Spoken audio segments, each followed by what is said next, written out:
DUT Delhi university entrance test 2021 mathematics question paper discussion. आइए पहले real analysis से शुरू करते हैं। आइए, मैंने पहले 5 मिनट से शुरू किया था, वीडियो हो गया तो फिर से शूट करना पड़े, कोई बात नहीं। क्वेश्चन नंबर 1, दो स्टेटमेंट गिवन है, असर्शन है, रीजन आर। तो इन दोनों में से कौन सा स्टेटमेंट सही है? अगर दोनों स्टेटमेंट सही है, ये जो आर है क्या करेक्ट एक्सपेंशन है ए का, मतलब ये जो रीजन है, ये जो पहला वाला स्टेटमेंट है वो पहले वाला स्टेटमेंट का क्या वो कारण, मतलब ये रीजन ए हो आर हो सकता है, तो वो देखने हैं। आइए बताइए, यहाँ पर आपको कोई सेट गिवन है किस टाइप का जी, 1/n² n belongs to natural number, तो बोल रहा है infimum of S is equal to 0। बताइए जो 1/n² जो सेट होता है, ये जो सीक्वेंस होता है, जब आप इसे ओपन करेंगे, देखिए 1, 1/4, 1/9, 1/16, 1/25 ऐसा करके आएगा। हाँ जी आएगा। पता है ये कहाँ पर कन्वर्जेंट होता है जी, 0 पे कन्वर्जेंट होता है। तो ये सेट को क्या मैं ऐसे लिख सकता हूँ, open interval 0 this is your close one, ऐसा करके लिख सकता हूँ। ऑब्वियसली यहाँ पर पूछ रहा है इन्फियम ऑफ एस 0, हाँ जी मैक्सिमम समझ में आ रहा है। इन्फियम ऑफ एस कितना पूछ रहा है जी, 0। क्या ये इसका इन्फियम 0 है? 100% 0। अगर यहाँ पर आपको पूछ देता कि इसका मिनिमम 0 आएगा, बिल्कुल नहीं आएगा। क्यों? अरे भाई अगर एस मान लीजिए आपके पास कोई सेट है, अगर मैं मिनिमम ऑफ एस, हाँ जी मान लीजिए के लिख रहा हूँ, ये जो के है ना, ये जो सेट एस के अंदर बिलोंग होना चाहिए। इससे ये जो के है, हाँ जी ये सेट एस के अंदर बिलोंग होना चाहिए। सिमिलरली अगर मैं आपको पूछ देता मैक्सिमम ऑफ एस कितना है जी, आप अगर बोल देते पी, तो ये जो पी है ना, ये सेट एस के अंदर बिलोंग होना चाहिए। मैक्सिमम मिनिमम सुप्रीम इन्फियम के बीच में मतलब फर्क जान लीजिए। तो अगर कोई सेट का मिनिमम मैक्सिमम निकालें, वो जो एलिमेंट जो भी आएगा, मिनिमम एलिमेंट मैक्सिमम एलिमेंट, वो सेट के अंदर बिलोंग होना चाहिए। लेकिन जब आप कोई सेट का सुप्रीमो इन्फियम निकालें, वो एलिमेंट सेट के अंदर हो भी सकता है, नहीं भी हो सकता है। जैसे यहाँ पर देख लीजिए 0 आ रहा है इन्फियम, ये सेट के अंदर हो नहीं है, क्या फर्क पड़ता है? तो minimum supremum sorry minimum infimum maximum supreme के बीच में फर्क पता चल गया। ओके, तो ये पहला वाला तो सही है, छोड़िए। उसके बाद आइए रीजन आर पे, if x belongs to R then there exist n belongs to का। अच्छा देखिए, something is known as Archimedean property. Yes,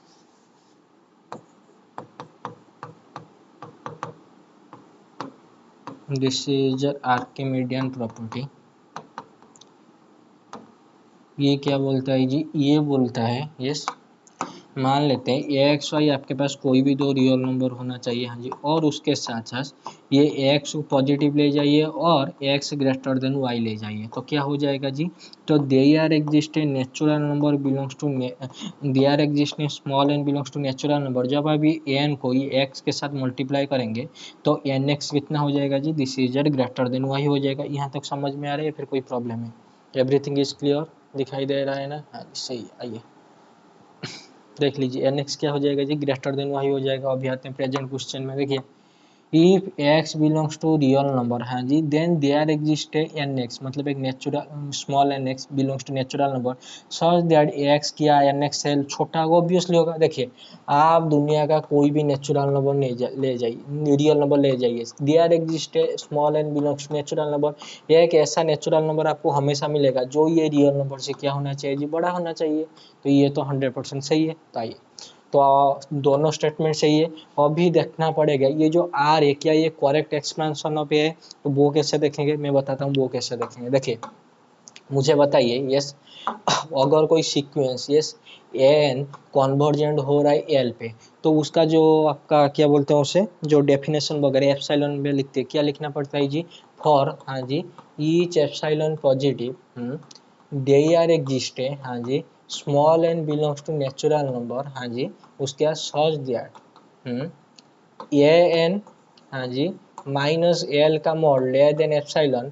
यहाँ पर फॉर सम जो भी आपका होता है n belongs to natural number, या फिर n greater than is equal to k करके आप जो भी लिखते हैं। यहाँ तक समझ में आ गया? देखिए यहाँ से यहाँ तक अगर समझ में आ गया तो ये क्वेश्चन भी हो जाएगा। कैसे होगा जी, आइए मुझे बताइए, ये जो 1/n² सीक्वेंस है कहाँ पर कन्वर्जेंट होता है? ये 0 पे कन्वर्जेंट होता है। तो देखिए 1/n² 10 to 0, हाँ जी, तो बताइए क्या मैं इसे इस फॉर्म में लिख सकता हूँ? हाँ जी बताइए, तो this is your A n sorry this is your 1/n square minus l, l क्या है जी 0 है, तो 0 का मोड कितना आ जाएगा जी लेस देन एप्सिलॉन, तो यहाँ से मिल गया 1/n square less than epsilon, मैंने मोड इसलिए हटा दिया क्योंकि n आपका नेचुरल नंबर है तो पॉजिटिव तो ऑलवेज जाएगा। बताइए 1/n स्क्वायर किससे लेस आ रहा है जी एप्सिलॉन से लेस आ रहा है, देख लीजिए एप्सिलॉन, देख लीजिए एप्सिलॉन कैसा है जी दिस इज योर पॉजिटिव है, there exist n belongs to natural number, क्या यहाँ पर आपका Archimedean properties, Archimedean property yes, देख लीजिए n x greater than y, तो क्या ये एक्स आपका greater than y by n हुआ,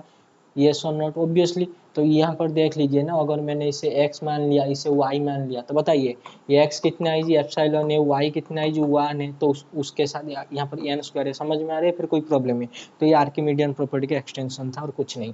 तो both A and B, A and R true and R is the correct explanation of A, दिखाई दे रहा है। हाँ जी चलिए थोड़ा मैं ये पीछे ले आता हूँ, वेट वेट 1 मिनट वेट करना जी, ये कैमरा आगे हो गया या फिर मैंने ज़्यादा जूम कर लिया था। हाँ ये अभी सही है, ये कोई बात नहीं।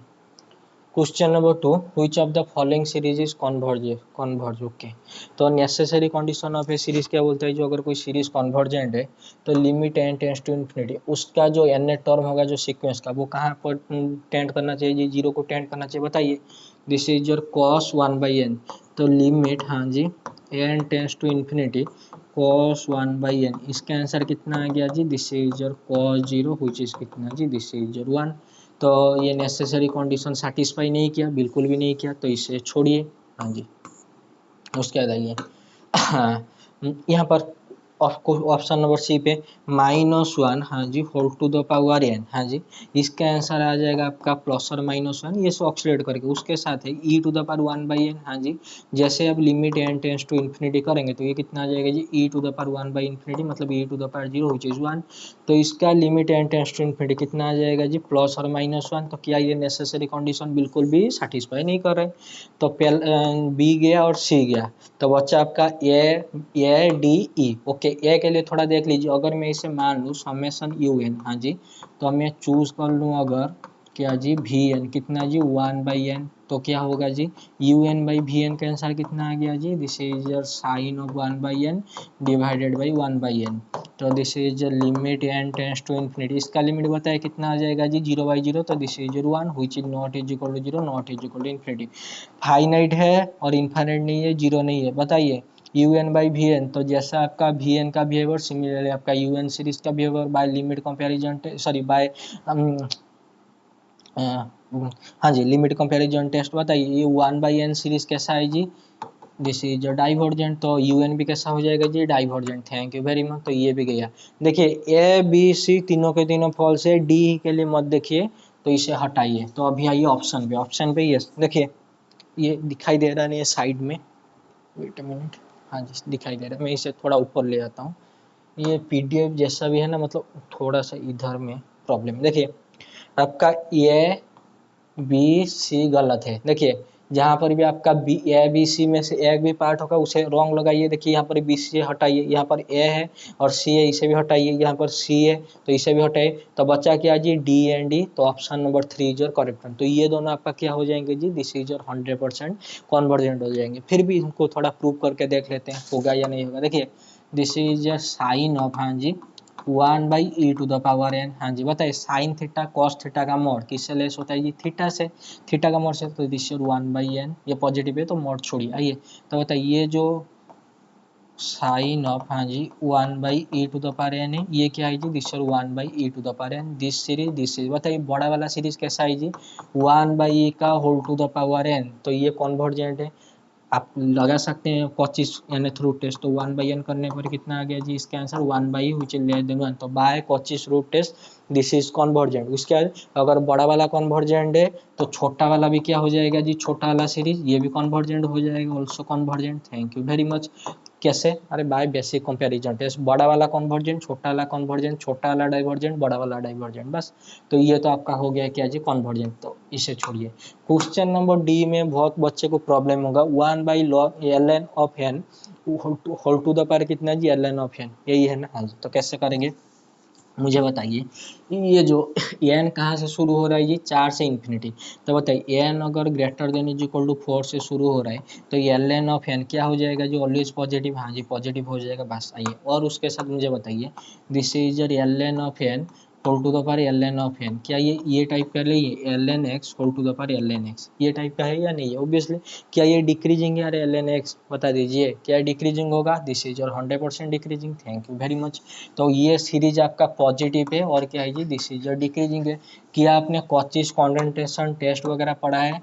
अगर पढ़ा है तो ये क्वेश्चन आराम से हो जाएगा। Cauchy's condensation test.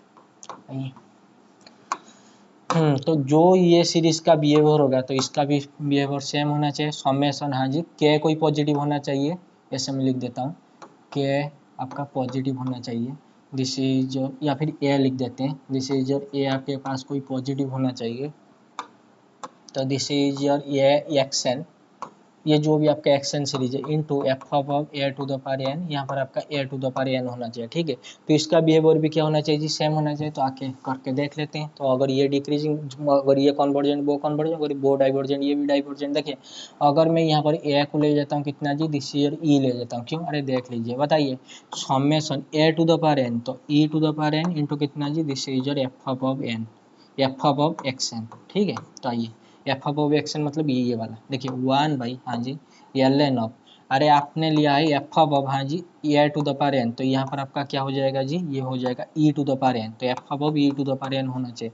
थोड़ा कॉचीज कंडेंसेशन टेस्ट का डेफिनेशन देख लेना। देखिए अगर ये एफ देखिए समेशन हाँ जी ए एन आपका ये टाइप का कोई है सीरीज है। ठीक है अगर ये भाई साहब यस क्या है जी, दिस इज डिक्रीजिंग है और उसके साथ क्या है जी, दिस इज पॉजिटिव है। ओके तो हमें तो दे आर एग्जिस्ट है हाँ जी, आपको ऐसा एक ले जाना है ए या फिर आप ले जाना है एक्स मान लीजिए। ठीक है तो एक्स पॉजिटिव ले जाना है या फिर एक्स ग्रेटर देन 1, पॉजिटिव मतलब एक्स ग्रेटर देन 1 लेना है। तो x to the power n हाँ जी into f of x to the power n, इसका बिहेवियर जैसा होगा इसका बिहेवियर सिमिलरली होगा। यहाँ पर जो आपका एन था ना तो वो this is a function of f of n. ठीक है ओके आपने पढ़ा होगा कॉचीज कंडेंसेशन टेस्ट।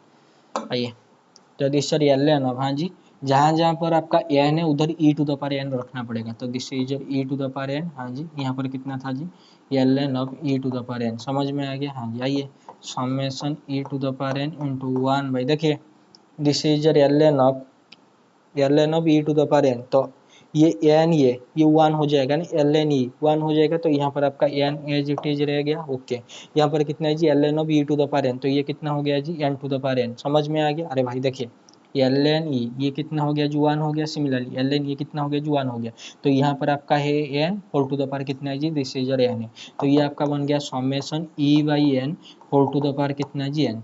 तो अभी क्या किसका यूज करेंगे जी, Cauchy's nth root test, Cauchy's root test. तो बताइए आपका ये जो भी सीरीज है क्या ये पॉजिटिव है? हाँ जी दिस इज 100% पॉजिटिव। तो दिस इज ए एन का मोड या फिर इसका ई बाई एन का whole to the power n का मोड 1 बाई एन। अगर इसका लिमिट लेस देन 1 आ गया तो कन्वर्जन, ग्रेटर देन 1 पे डाइवर्जन। तो ये कितना आ जाएगा जी, ई बाई एन। यहाँ तक सही है? हाँ जी। तो limit n tends to infinity this is 0 which is less than 1। तो बाय कॉचीज रूट टेस्ट तो ये क्या हो जाएगा जी, ये हो जाएगा by C R T this is convergent. तो अगर ये कॉन्वर्जेंट हो गया तो यहाँ पर क्या यूज करना है जी, आपका कॉचीज कंडेंसेशन टेस्ट के अकॉर्डिंग। तो ये कैसा हो जाएगा जी, दिस इज कॉन्वर्जेंट। समझ में आ गया ना डी ऑप्शन कैसे हुआ? एवरीथिंग इज ओके ना? हाँ जी सही है। थोड़ा सा टाइम लग रहा है लेकिन टाइम देना पड़ेगा ये सब क्वेश्चन को। Question number 3 given below two statement, इनमें से कौन सा सही है? देखिए रेशियो टेस्ट फॉर सीक्वेंस। अच्छा एन आपके पास कोई पॉजिटिव सीक्वेंस है, उसका सारे टर्म पॉजिटिव है, पॉजिटिव सीक्वेंस है। बताइए लिमिट हाँ जी n tends to infinity a n plus 1 divided by a n. अगर इसका लिमिट मान लीजिए आ गया l which is greater than 1 तो ये क्या हो जाएगा जी, tends to infinity divergent. Okay अगर ये एल आ गया विच इज लेस देन 1 तो ये कैसा हो जाएगा जी, कॉन्वर्जेंट। तो ये कहाँ टेंड करेगा जी, 0 को टेंड करेगा। समझ में आ रहा है? ओके तो आइए अगर ए एन पॉजिटिव है और इसका लिमिट लेस देन 1 है तो क्या इसका लिमिट 0 आएगा? 100% आएगा।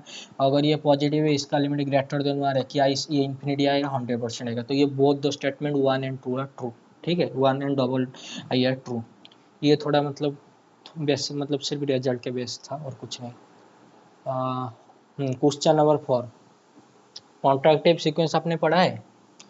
ए एन प्लस 2 हाँ जी minus a n plus 1 less than is equal to alpha into a n plus 1 minus n. Wait देखिए, n plus 2 n plus 1 n plus 1 n, ये अल्फा बिलोंग होना चाहिए ओपन इंटरवल 0 1। तो ये टाइप के जो सीक्वेंस होते हैं इनको क्या नाम देते हैं? This is your कॉन्ट्रैक्टिव sequence.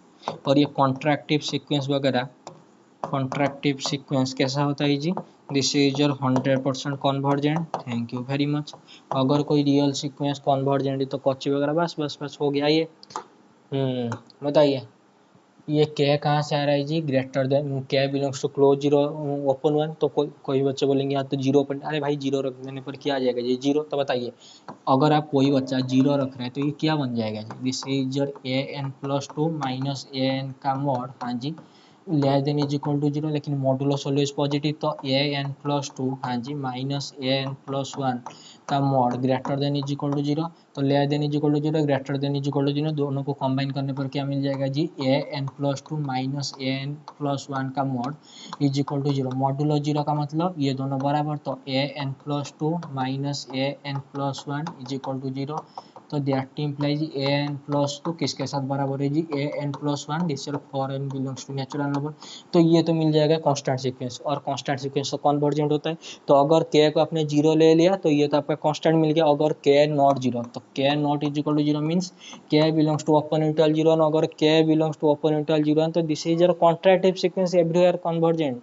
Thank you very much, always convergent. आइए तो पहला वाला तो सही है, मैं फिर से बोल रहा हूँ अगर कोई बच्चा को शौक है ये तो कॉन्ट्रैक्टिव सीक्वेंस के लिए ओपन इंटरवल 0 नहीं, यहाँ पर तो क्लोज 0 है। अरे क्लोज 0 है तो 0 रख के देख लीजिए ना, कांस्टेंट सीक्वेंस तो बन रहा है ना, और क्या करना है बस। Every Cauchy sequence is convergent, और क्या बोलना है, रियल सीक्वेंस की तो बात हो रहा है। तो क्या आर करेक्ट एक्सप्लेनेशन है ए कहाँ जी? कॉन्ट्रैक्टिव सीक्वेंस कॉची होता है तो वहां से आपका मिल जाएगा बस। तो both A and R are true and R is the correct explanation of A. Given below are two statement, थोड़ा कंपेयर्ड कनेक्टेडनेस वर्ड आ गया। ओके आइए देखिए, मैक्सिमम मिनिमम भी उसके साथ आ गया। यहाँ पर गिवन है every compact subset of real line. देखिए जब भी आप रियल लाइन की बात करते हैं रियल लाइन पे हाँ जी, कॉम्पैक्ट का मतलब क्या होता है जी? कॉम्पैक्ट का मतलब रियल लाइन पे होता है दिस इज योर क्लोज हाँ जी प्लस क्या जी दिस इज योर बाउंडेड, मतलब इंटरवल आपका ये टाइप का होना चाहिए। This is your close interval a b, yes और नॉट? ऑब्वियसली देखिए क्लोज इंटरवल ए बी, अगर ये क्लोज इंटरवल ए बी और ए बी कोई रियल नंबर होना चाहिए। ठीक है ओके, तो मुझे बताइए यस ये रियल लाइन ऐसे होता है ना, ए से बी हाँ जी बताइए, ये आपका रियल लाइन है, लेफ्ट साइड से राइट हैंड रीड, लेफ्ट से राइट रीड करते बताइए इसका मैक्सिमम क्या आ जाएगा जी? सॉरी मिनिमम पहले बताइए, मिनिमम क्या आ जाएगा जी? मिनिमम ऑफ ये मान लेते हैं ए कैपिटल है, तो मिनिमम क्या आ जाएगा जी? ये आ जाएगा स्मॉल है। What is your maximum of capital है? ये कितना आ जाएगा जी? कैपिटल भी आ जाएगा। समझ में आएगा? ऑब्वियसली देखिए एवरी कॉम्पैक्ट सबसेट है सब रियल लाइन में कोई भी एवरी कॉम्पैक्ट सबसेट मतलब कोई भी क्लोज इंटरवल ये टाइप का अगर लेंगे तो वो कॉम्पैक्ट होता है। कॉन्टेंट्स है maximum and minimum element, obviously मैंने बोला था मैक्सिमम मिनिमम में क्या होता है जी?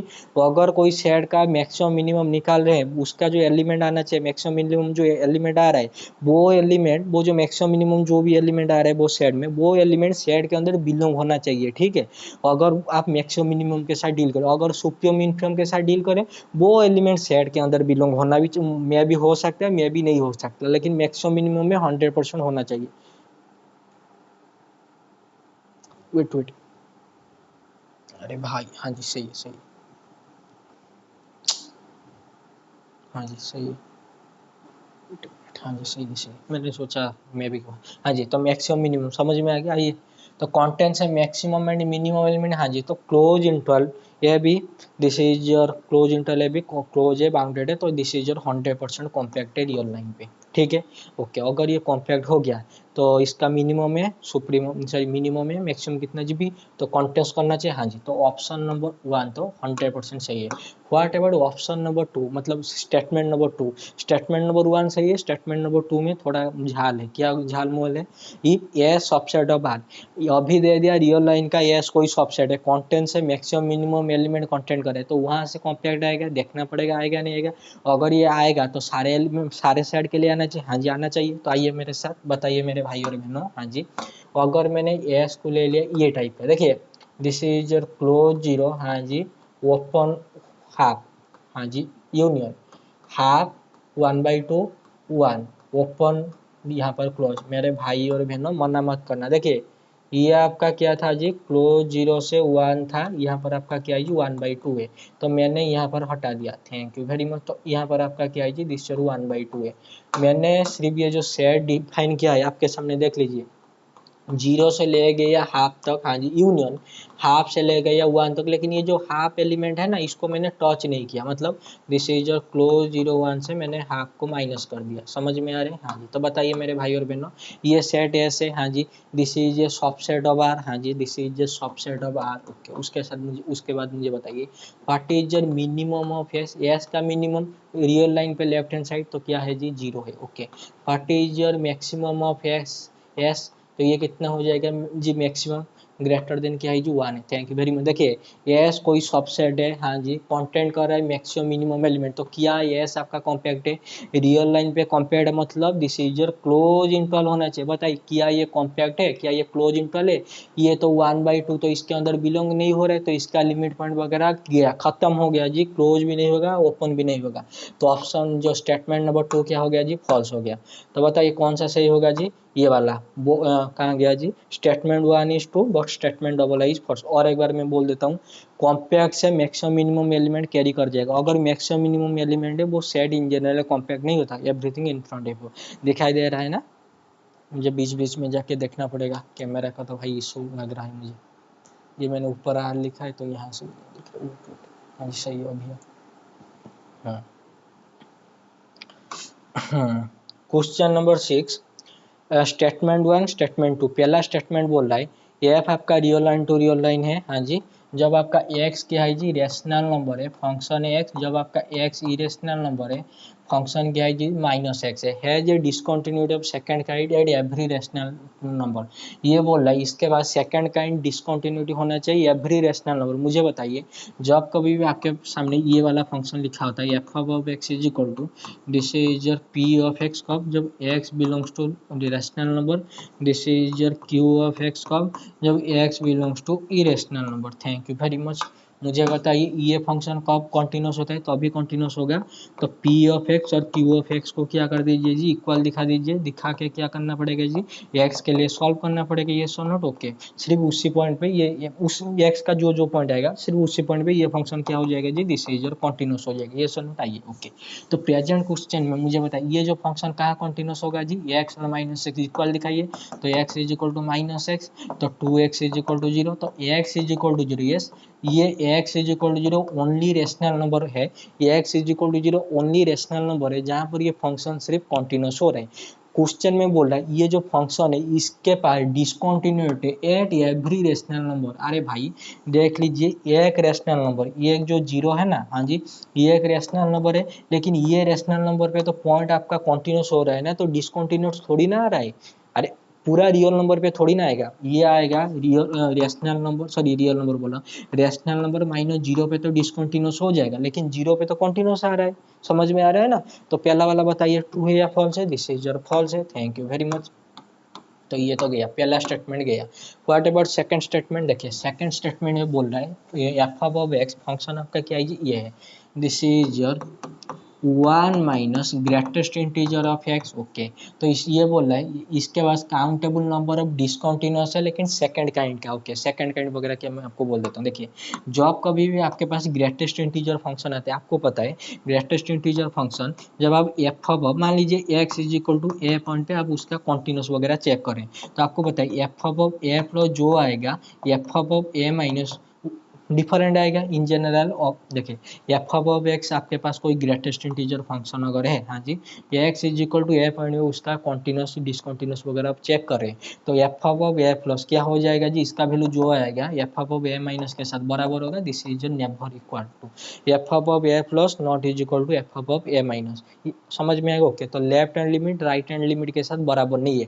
आपको मैंने काल बताया था अगर आपका L H L not is equal to R H L, और L H L R H L दोनों डिफाइन, यहाँ पर इन्फिनिटी माइनस इन्फिनिटी ऐसे नहीं डिफाइन हो रहे हैं, ठीक है। तो ये टाइप के डिसकंटिन्यूटी को क्या बोलते हैं जी, this is your jump discontinuity. अगर ये जॉब डिसकंटिन्यूटी है तो क्या ये सेकंड काइंड है? बिल्कुल भी नहीं, this is your first kind. Job को बोलते हैं this is your first kind, ठीक है। तो स्टेटमेंट 2 भी क्या हो गया जी, फॉल्स हो गया। तो आइए, तो option number 2 both statement I है, statement double I are false दिखाई दे रहा है, बीच बीच में जाके देखना पड़ेगा। हाँ जी हाँ, which of the following statement are true? every monotony function defined, अच्छा ये थोड़ा मतलब रिजल्ट के ऊपर बेस है, फिर भी थोड़ा देख लेना। देखिए ये बोले अगर कोई फंक्शन मोनोटोनिक है, मोनोटोनिक मतलब आइदर इंक्रीज होगा नहीं तो डिक्रीज होगा on a finite interval, finite interval की बात कर रहा है, तो क्या वो बाउंडेड होगा? This is 100% bounded, don't worry. तो ये वाला तो आपका करेक्ट है। इफ एफ आपका क्लोज इंटरवल ए बी से close interval in c d आपका कॉन्टिन्यूस है और मोनोटोनिक है, फंक्शन कॉन्टिन्यूस और मोनोटोनिक है, मतलब ये टाइप का। देखिए डोमेन आपका क्लोज इंटरवल ए बी है, को डोमेन आपका क्या है जी, सी डी है, यहाँ तक सही है? हाँ जी। फंक्शन कॉन्टिन्यूस के साथ मोनोटोनिक है, कॉन्टिन्यूस के साथ मोनोटोनिक मतलब ये वाला ग्राफ। अगर आप फंक्शन को इंक्रीजिंग ले रहे मतलब मोनोटोनिक है ना, इधर अगर आप इंक्रीजिंग ले रहे हैं, कॉन्टिन्यूस है तो ऐसे करके ग्राफ बनेगा, अगर आपका फंक्शन डिक्रीजिंग है तो ऐसा करके कुछ ग्राफ बनेगा। देखिए कॉन्टिन्यूस है तो ऐसे ऐसे नहीं बनेगा, तो ब्रेक नहीं आना चाहिए। मोनोटोनिक है, अगर इंक्रीजिंग है तो ऐसा, अगर डिक्रीजिंग है तो ऐसा, ये देख लीजिए। देन इट इज सब्जेक्टिव, किया ये सब्जेक्टिव होगा तो देखना पड़ेगा। ओके, ऑप्शन नंबर बी के लिए अभी रुक जाइए। ओके, उसके बाद आइए ऑप्शन नंबर सी के लिए देखते हैं। Every monotonic function defined on a finite interval attend it's bound. अगर कोई फंक्शन मोनोटोनिक है, इधर इंक्रीजिंग है या फिर डिक्रीजिंग, और फाइनाइट इंटरवल में क्या ये इसका बाउंड अटेंड करेगा। बाउंड अटेंड करने का मतलब होता है मैक्सिमम ऑफ वो जो फंक्शन, मिनिमम ऑफ वो जो फंक्शन, क्या वो कोडोमेन के अंदर आना चाहिए। यहाँ जैसे यहाँ पर सी डी था, कोडोमेन था, क्या वो सी डी के अंदर आना चाहिए, तो उसी की बात कर रहे हैं। तो क्या ये बाउंड करेगा? 100% करेगा, तो ऑप्शन नंबर सी तो आपका करेक्ट है। तो आइए उसके बाद आइए ऑप्शन नंबर डी पे, सॉरी हाँ जी डी पे। अगर एफ आपका मोनोटोनिक है finite interval open interval a b में, अच्छा then the set of discontinuity of f in open interval f is at most countable। अच्छा वेट ऑप्शन नंबर सी के लिए थोड़ा देखते हैं, वेट ऑप्शन नंबर डी देख लेते हैं, उसका सी के पास आएंगे। ऑप्शन नंबर डी में बोले अगर एफ आपका मोनोटोनिक है on a finite interval open interval a b में, then the set of discontinuity of f in open interval a b is at most countable. हाँ जी, कोई भी देखिए दुनिया का कोई भी मोनोटोनिक फंक्शन हो, इंक्रीजिंग हो या फिर डिक्रीजिंग हो, उसका जो पॉइंट ऑफ डिसकंटिन्यूटी आता है ना, वो ऑलवेज क्या होता है, एटमोस्ट काउंटेबल होता है। एटमोस्ट काउंट ये एक रिजल्ट याद रख देना। मैं बोल रहा हूँ अगर आपके पास कोई मोनोटोनिक फंक्शन है, इंक्रीजिंग है या फिर डिक्रीजिंग है, अगर उस वो फंक्शन का आप नंबर ऑफ डिसकंटिन्यू पॉइंट निकालेंगे तो वो जो पॉइंट है ऑलवेज काउंटेबल आएगा, एटमोस्ट काउंटेबल, ठीक है। तो ऑप्शन नंबर डी क्या है आपका करेक्ट है। तो आइए ऑप्शन थोड़ा सा देख लेते हैं, उसके बाद मैं सी के लिए बोल दूंगा। देखिए यह सही है, डी भी सही है। वेट मिनट में देख लेता हूँ, वेट डी तो सही है, वेट डी सही है, तो यहाँ से ये गया, यहाँ से ये गया, तो डी यहाँ पर, यहाँ भी डी है। ओके वेट एक मिनट वेट करना, ये C B, S C B के लिए देखना है ना। ओके, तो वेट एक मिनट वेट कीजिए, सी के लिए मैं देख लेता हूँ। यह के लिए बोल रहे every monotonic function defined on a finite interval is bounded. अच्छा एक काम करिए, देखिए अगर मैंने एफ ऑफ एक्स को ले लिया कितना जी 1/x, फाइनाइट इंटरवल के बारे में बात करें, हाँ जी, तो x belongs to open interval अगर मैंने 0 1 ले लिया, थोड़ा सा देख लीजिए समझ में आ जाएगा। देखिए this is your open interval 0 1, अच्छा this is your 1/x। Okay आइए बताइए ये फंक्शन कैसा है जी, दिस इज योर डिक्रीजिंग है, दिखाई दे रहा है, फिर कोई प्रॉब्लम है? Thank you very much. ये कहाँ से जा रहा है जी, इन्फिनिटी को जा रहा है, ये सुनो देख लीजिए, समझ में आ गया। F of x is equal to 1/x, every monotonic function defined on finite interval, क्या ये बाउंडेड है? F of x is equal to 1/x, क्या बाउंडेड दिखाई दे रहा है? अगर आपने ले लिया क्या जी, एक्स को ले लिया 1/2024 2024 2024 तो क्या हो जाएगा जी, यहाँ पर ले जाइए 2025 ले जाइए। आइए तो यहाँ पर जब x का वैल्यू रखेंगे तो एफ ऑफ एक्स क्या हो जाएगा जी, ये हो जाएगा आपका कितना जी, दिस इज योर 2024 2024 2025। समझ में आ गया। तो क्या ये बाउंडेड वगैरह आ रहे हैं, बिल्कुल भी नहीं आ रहे। तो स्टेटमेंट यह तो क्या है जी, दिस इज योर फॉल्स। बस बस बस हो गया आपका काम। सिमिलरली देखिए ऑप्शन नंबर सी में every monotonic function defined under finite interval attend it's bound, बोला इसका बाउंड अटेंड करना चाहिए। अरे भाई यहाँ पर मैंने लिया था ना f of x is equal to कितना जी, 1/x। हाँ जी, ये x belongs to open interval 0 1। Thank you very. मुझे बताइए ये जो फंक्शन आपके सामने लिखा है इसका मैक्सिमम कितना आएगा जी, अगर आप x इज इक्वल टू 1 रखेंगे तो ये आ जाएगा f of 1 is equal to कितना जी 1। तो इसका मैक्सिमम तो भाई साहब 1 आएगा, सॉरी इसका मिनिमम कितना आ जाएगा जी, दिस इज 1 आ जाएगा। मिनिमम की बात मैं कर रहा हूँ, लेकिन ये जो 1 पॉइंट है क्या इसके अंदर बिलोंग हो रहा है, बिल्कुल भी बिलोंग नहीं यार हो रहा है। समझ में आ रहा है ना, या फिर कोई प्रॉब्लम है गया तो बाउंड वगैरह थोड़ी ना करेगा। तो ए भी गया सी भी गया, देख लीजिए ए सी जहाँ पर भी था गया तो ये भी गया। तो बच्चे क्या जी, दिस इज बी और डी। अगर कोई function close interval a b से close interval c d continuous के साथ मोनोटोनिक है तो सर्जेक्टिव मतलब 1 2 हो जाएगा। मैंने ये और सी पे थोड़ा ध्यान नहीं दिया था तो क्वेश्चन थोड़ा सा डिस्कार्ड करना है आपको, काउंटर एग्जाम्पल के सारे दिखाई दे रहा है ना, एवरीथिंग इज फाइन। हाँ जी वेट अ मिनट, हाँ जी सही है। क्वेश्चन नंबर 8 ये यूनिफॉर्मली कन्वर्जेंस के ऊपर बेस है। अच्छा ये क्वेश्चन मतलब उसके बाद ये यूनिफॉर्मली कन्वर्जेंट तो इसमें टाइम लगेगा, तो छोड़िए मैं थोड़ा सा बता देता हूँ। देखिए ये जो पहला वाला सीरीज बोला है ये क्या कन्वर्जेंस यूनिफॉर्मली होगा। देखिए ये जो एक्स आ रहा है कहाँ से आ रहा है जी, क्लोज जीरो। ये जो एक्स आ रहा है डोमेन का एक्स कहाँ से आ रहा है जी, close zero open one. Okay मुझे बता, ओपन वन ओके ओके मुझे बताए अगर मैं एक्स को ले जाता है जीरो, एक्स को और मैं जीरो ले जाता तो बताइए कितना बन जाता है, ये सीरीज पूरा का पूरा जीरो बन जाता। हाँ जी तो एक्स जीरो पे तो this is x to the power N into 1 minus x, तो ये क्या बन जाता है जी, जीरो बन जाता। ओके अगर मैं x greater than zero less than 1 ले जाता तो क्या बनता जी, अरे मेरे भाई बताइए लिमिट, हाँ जी n tends to infinity a to the power n, इसका कितना आंसर होता है जी, 3 answer. Thank you very much. A equal to 1, a greater than 1, a greater than -1 less than +1। Thank you very much. अगर x 0 और 1 के अंदर है तो बताइए this is x to the power N into 1 minus x, तो limit n tends to infinity, ये तो फाइनाइट आ जाता लेकिन ये कहाँ जाता है जी जीरो, तो summation x to the power n. समझ में आ रहा है ना, तो क्या ये यूनिफॉर्मली कन्वर्जेंस होगा। हाँ जी तो ये वाला तो पहला वाला तो आपका सही है। व्हाट अबाउट सेकंड, उसका इनका correct expansion, there exist a convergent series, क्या कि ऐसा convergent series m n belong करेगा रियल नंबर सच दैट, ये देख लीजिए x belongs to close interval 0 अगर एक्स यहाँ पर क्लोज इंटरवल 0 के बिलोंग हो रहा है, देखिए यहाँ पर क्लोज हो गया ठीक है, तो जीरो पे आ गया कितना जी जीरो, और ओपन पे भी sorry open x greater than zero less than 1 पे आ रहा है कितना जी जीरो। अगर आपने एक्स को 1 ले लिया, अरे भाई अगर आपने एक्स को 1 ले लिया तो बताइए ना यहाँ पर एक्स को 1 पुट कीजिए ना तो कितना हो जाएगा, 1 to the power N into 1 minus 1 कितना हो गया जी जीरो। तो ये एम एन ये left hand side zero greater than is equal to M N, तो एम एन कोई सीरीज वगैरह क्या है कन्वर्जेंट सीरीज कन्वर्जेंट सीरीज की एग्जिस्ट करेगा, दिस 100% करेगा। और क्या ये इसका करेक्ट एक्सप्लेनेशन है, थोड़ा सा देखना पड़ेगा ठीक है। तो अभी के लिए दोनों सही है, don't worry. Question number 9 the sequence sine N X by root N is uniformly कौन, भाई छोड़िए छोड़िए इसके लिए भाई टाइम लगेगा, थोड़ा सा करना पड़ेगा। ओके क्वेश्चन नंबर 10 अगर एफ आपका क्लोज इंटरवल 0 ओपन इन्फिनिटी पे यूनिफॉर्मली कॉन्टिन्यूस, अरे यूनिफॉर्मली कॉन्टिन्यूस आ गई कोई बात नहीं। यूनिफॉर्मली कॉन्टिन्यूस का थोड़ा डेफिनेशन वगैरह देख लेना। देखिए जब आप क्लोज है ओपन इन्फिनिटी पे यूनिफॉर्मली कॉन्टिन्यूस देखते हैं, यूनिफॉर्मली कॉन्टिन्यूस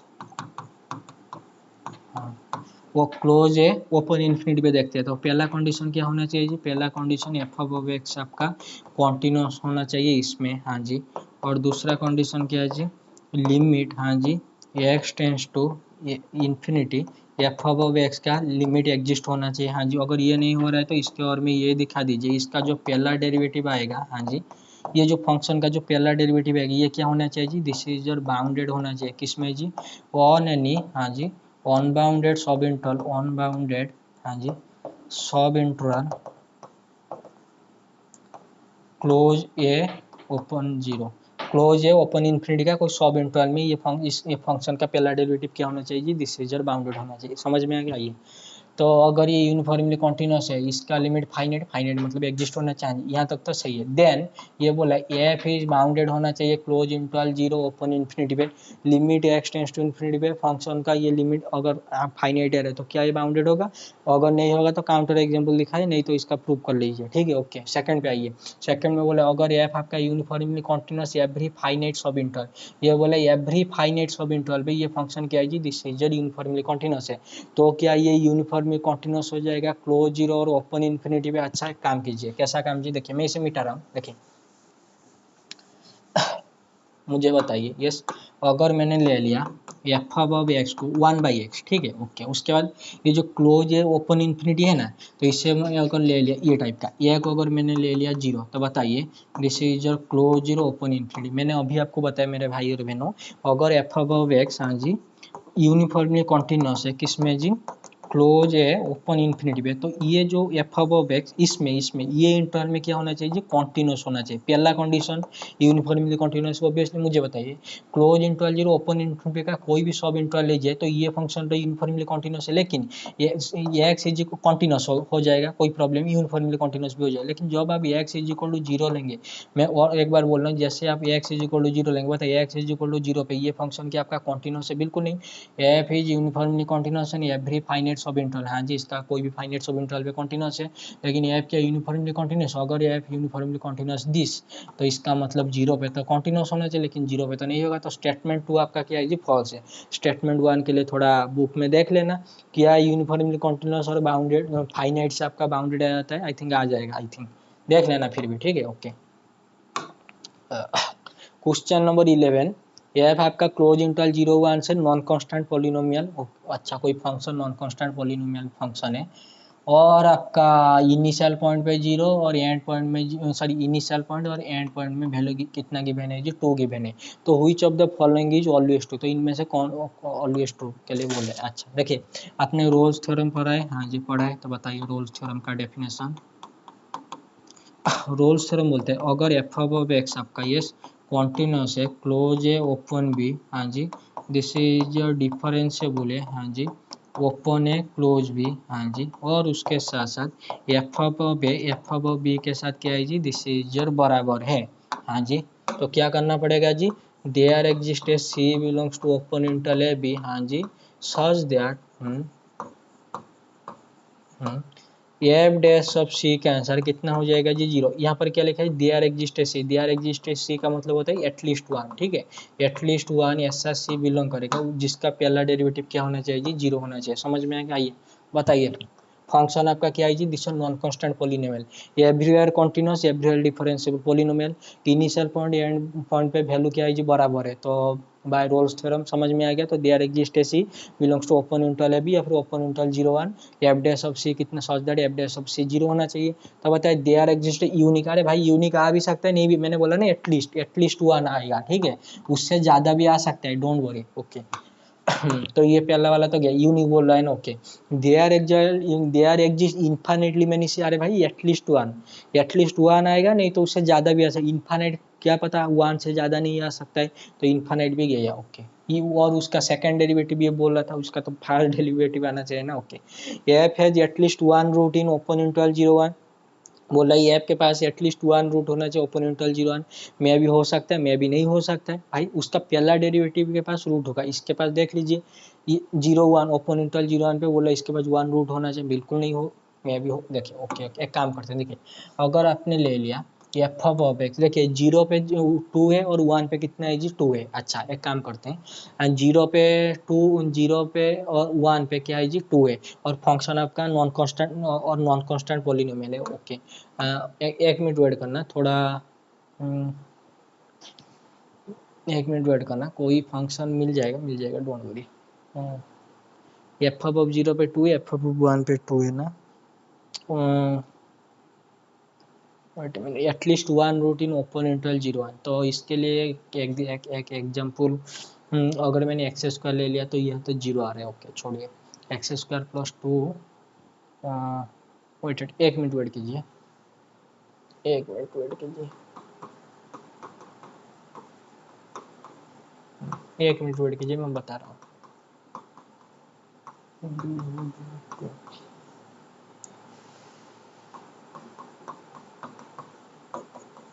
ये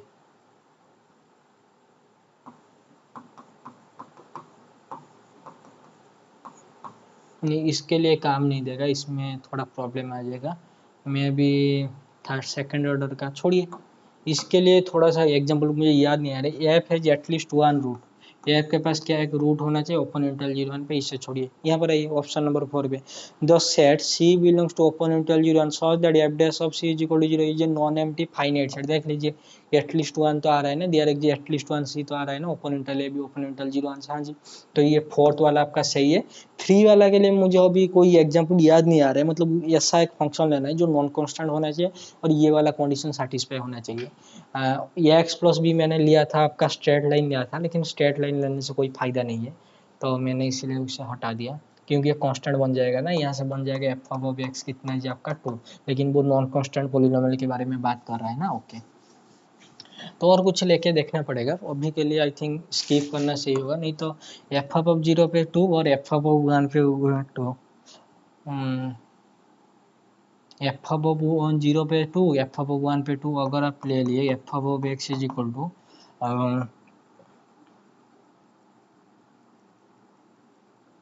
x square plus 2x plus कितना जी 1। नहीं नहीं नहीं, इसमें भी प्रॉब्लम हो जाएगा, -2x प्लस 2, एफ ऑफ 0 पे तो आ रहा है 2, हाँ जी, what is your f of 1, f of 1 पे आ रहा है 1 - 2 + 2 विच इज कितना जी 1। अच्छा, इसमें तो सेटिस्फाई नहीं हो रहा है ना। ओके, कोई बात नहीं, अगर यहाँ पर हम 2x स्क्वायर कर देंगे तो क्या हो सकता है देख लेना। एफ ऑफ 0 कितना आ रहा है जी, एफ ऑफ 0 ये आ रहा है 2, what is your f of 1, ये आ रहा है 2 - 2 + 2, हाँ जी ये 2 आ गया। क्या ये पॉलिनोमियल काम कर जाएगा, x square minus 2x² - 2x + 2, या फिर आप इसे ऐसे लिखिए X square minus X plus 2। देख लीजिए, अरे भाई F of x is equal to ये टाइप का X square minus X plus 2। देख लीजिए एफ ऑफ 0 कितना आ रहा है जी 2 आ रहा है, what is your f of 1, ये कितना आ रहा है जी, ये भी 2 आ रहा है। समझ में आ गया, तो एक पॉलिनोमियल तो ये मिल गया। तो अभी आपको देखना पड़ेगा, क्या देखना पड़ेगा जी, ये आपके पास के एटलीस्ट 1 रूट है ओपन इंटरवल 0 1 पे। अच्छा देखिए, देखते हैं होगा या नहीं होगा। मुझे बताइए इसका रूट क्या होना चाहिए जी, रूट का मतलब इसको 0 के साथ इक्वेट करना पड़ेगा, X square minus X plus 2 is equal to 0। तो एक्स आ गया 1 + और -b², 1 - 8 का रूट ओवर डिवाइडेड बाई कितना जी, दिस इज 2, तो 1 + ये कितना होगा जी b², वेट 1 मिनट वेट कीजिए, हाँ जी ये आ गया आपका √7 आयोटा डिवाइडेड बाई 2। बताए क्या ये रियल नंबर है, बिल्कुल। अगर ये रियल नंबर ही नहीं तो कैसे ये बिलोंग करेगा जो ओपन इंटरवल 0 1 पे। समझ में आ गया, ये एफ हैज एटलीस्ट 1 रूट, बिल्कुल नहीं। देख लीजिए काउंटर एग्जाम्पल आपके सामने, थोड़ा सा अगर देखिए एग्जाम तो अभी आपका है नहीं, अभी तो आप रूम में बैठ के तैयारी कर रहे हैं ना, तो तैयारी के दौरान अगर आप 2 4 5 10 काउंटर एग्जाम्पल फंक्शन के लिए और मैक टेस्ट के लिए अगर सोच लेंगे तो एग्जाम हॉल में आसानी होगा ना। दिखाई दे रहा है ना, हाँ जी सही, ऊपर चला गया, कोई बात नहीं, हाँ जी सही आई। Question number 12, for a function which of the following statement correct पूछ रहा है। देखिए आपको पता है, पहले मैं स्टेटमेंट 2 देख लेता हूँ। ओके, स्टेटमेंट 2 भी छोड़े, देखिए आपको पता है अगर एफ ऑफ एक्स, हाँ जी कोई फंक्शन कॉन्टिन्यूअस है एक्स इज इक्वल टू सी पे, तो सीक्वेंशियल क्राइटेरिया याद आ रहे, अगर एक्स एन भाई साहब सी पे कन्वर्जेंट हो रहा है तो एफ ऑफ एक्स एन भाई साहब कहाँ पर कन्वर्जेंट हो गए जी, ये आपका एफ ऑफ सी में कन्वर्जेंट होगा। देखिए अगर एफ ऑफ एक्स कॉन्टिन्यूअस है एक्स इज इक्वल टू सी पे, हाँ जी, तो this is your sequential criteria. क्या बोलता है जी, एक्सन कोई सीक्वेंस अगर सी पे कन्वर्जेंट हो रही है, यहाँ पर याद रखना एक्सन जो सीक्वेंस है नॉट इज इक्वल टू सी, मतलब कांस्टेंट सीक्वेंस मत लेना, ठीक है। तो एफ ऑफ एक्सन कहाँ पर कन्वर्जेंट होगा जी, एफ ऑफ सी पे कन्वर्जेंट होगा। यहाँ तक समझ में, हाँ जी समझ में आया। तो आइए प्रेजेंट क्वेश्चन में ऑप्शन ये स्टेटमेंट नंबर 2 के लिए, मेरे भाई बहनों यहाँ पर क्या लिखा है जी, मेरे भाई और बहनों, F is continuous at 0। Okay, अगर एफ ऑफ एक्स, हाँ जी कॉन्टिन्यूअस है at X is equal to 0, तो सीक्वेंशियल क्राइटेरिया याद कीजिए, एक्स एन कॉन्वर्जेंट होगा कहाँ पर जी, अगर 0 पे, तो एफ ऑफ एक्स एन कहाँ पर कॉन्वर्जेंट हो गया जी, दिस इज एफ ऑफ 0 पे, ये सो नॉट, हाँ जी। तो आइए प्रेजेंट क्वेश्चन में बताइए यहाँ पर क्या लिखा है जी 1/n minus 1/n E to the power 1/n minus 1। यहाँ पर जो भी आपका सीक्वेंस है देख लीजिए, एक सीक्वेंस है 1/n, दूसरा सीक्वेंस है माइनस 1/n, और तीसरा और e to the power 1/n minus 1। Thank you very much. ये भी जीरो, ये भी जीरो, ये भी जीरो। यहाँ तक सही है या फिर कोई प्रॉब्लम है? वेट। अरे मेरे भाई समझ में आया कि नहीं? हाँ जी। तो ये सारे के सारे सीक्वेंस अगर जीरो पे कन्वर्जेंट हो रहे तो बताइए व्हाट इज योर एफ अब एक्स एन। एफ अब एक्स एन का मतलब क्या जी? एफ अब 1/n। हाँ जी, ये कहाँ पर जाएगा जी? एफ अब जीरो को। हाँ जी। व्हाट इज योर एफ अब माइनस 1/n, ये कहाँ कन्वर्जेंट होगा जी? एफ अब जीरो को। व्हाट इज योर एफ अब e to the power 1/n, E to the power 1/n minus 1, ये भी कहाँ कन्वर्जेंट होगा जी? ये भी जीरो को, एफ अब जीरो को कन्वर्जेंट होगा। समझ में आ रहा है ना? बस ये तो सीक्वेंशियल क्राइटेरिया था। ये जीरो, ये जीरो, ये जीरो, तो एफ अब दिस एफ अब जीरो। समझ में आ गया? तो स्टेटमेंट नंबर 2 बताइए सही है या गलत है? दिस इज योर सही है। Thank you very much. आइए, तो स्टेटमेंट नंबर 2 तो आपका सही है। What about statement number 1? जैसे ऊपर हमारा यूनिफॉर्मली कॉन्टिन्यूस था, यूनिफॉर्मली कॉन्टिन्यूस से आपका आ जाता है लिमिट वगैरह जो सॉरी, आपका मैं यूनिफॉर्मली कॉन्टिन्यूस बोल रहा हूँ।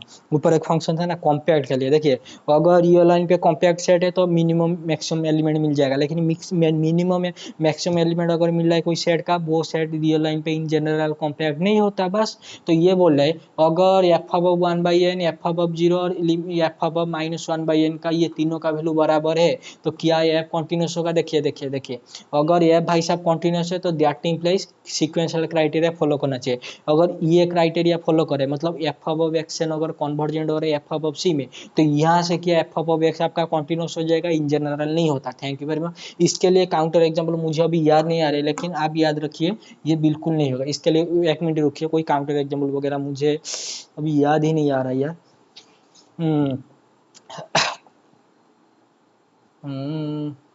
एक मिनट वेट कीजिए। सच में यार याद ही नहीं आ रहा है, नहीं तो मैं तुरंत दे देता आपको। Wait a minute.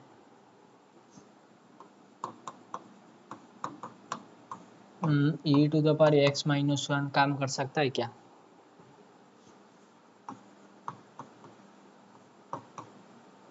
एफ अब जीरो पे बोल रहा है ना? Okay okay okay. यहाँ पर काउंटर एग्जाम्पल,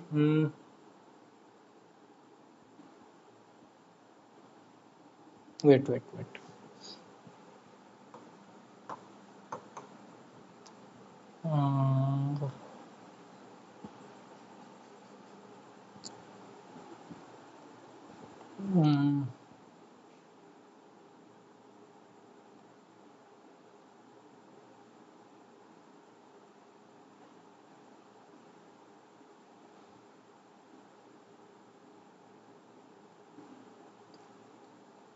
हमारे काउंटर एग्जाम्पल मुझे सच में याद नहीं आ रहा है, नहीं तो मैं तुरंत दे देता है काउंटर एग्जाम्पल।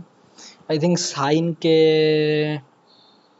साइन 1/x नहीं, उसमें प्रॉब्लम हो जाए। ओके कोई बात नहीं, ये याद रख दीजिए। अगर इस ये वाला एफ अब एक्स एन और एफ अब वो जो सी का वैल्यू अगर बराबर है तो वहां से एफ अब एक्स इज इक्वल टू सी पे इन जनरल कॉन्टिन्यूस नहीं होता है। और स्टेटमेंट नंबर 2 ही सही है, स्टेटमेंट नंबर 1 फॉल्स है। काउंटर एग्जाम्पल मुझे याद नहीं आ रहा है, नहीं तो मैं दे देता। तो statement 4 is sorry, option 4 is correct one. Statement 1 is false but statement double I is true. Okay, इसके लिए काउंटर एग्जाम्पल मिल जाएगा बुक में, नहीं तो आप भी बैठ के सोच सकते हैं, don't worry. Let n denote the coefficient of x to the power n in Maclaurin series expansion of a function f if n is equal to this type n or is equal to f of x is equal to। अच्छा, Maclaurin series expansion कहाँ पर निकालते मेरे भाई और बहनों? x is equal to zero पे, मतलब a is equal a point जो होता है वो जीरो पॉइंट में निकालते हैं। ठीक है, X minus A whole to the power N, तो ये यहाँ पर कितना होना चाहिए जी? जीरो होना चाहिए। अच्छा, तो यहाँ पर e to the power x, e to the power 2x, 2 E to the power x, 2 into E to the power 2x, तो इसका निकालते हैं और इनका देखते हैं कोएफिशिएंट वगैरह क्या आएगा क्या नहीं। ओके, उसके साथ मुझे बताया, देखिए अगर F of x maximum series है ना, तो एक्सपेंशन ये होता है ना, this is f of zero, हाँ जी, plus f dash of zero divided by कितना जी? This is 1 factorial into x to the power 1, हाँ जी, plus f double dash of zero divided by 2 factorial into x square plus plus and so on. Thank you very much मेरे भाई और बहनों। अगर आपको पूछ लेते हैं क्या जी ए एन का कोएफिशिएंट कितना आता है जी? अरे एन का कोएफिशिएंट यही है ना, दिस इज योर कितना जी f dash sorry x to the power n का कोएफिशिएंट कितना हो जाता है जी, this is your f dash of zero sorry f to the power n of zero divided by n factorial, ये क्या होता है जी, दिस इज योर एन होता है ना, ये सो नोट। लेकिन यहाँ पर आपका एन कितना गिवन है जी, a n minus one divided by n. तो एक काम करते हैं, ये जितने भी सारे आपके पास जो फंक्शन लिखा है सबका मैक्लॉरिन सीरीज मतलब सबका एक्सपेंशन लिख देते हैं, मैक्लॉरिन सीरीज एक्सपेंशन।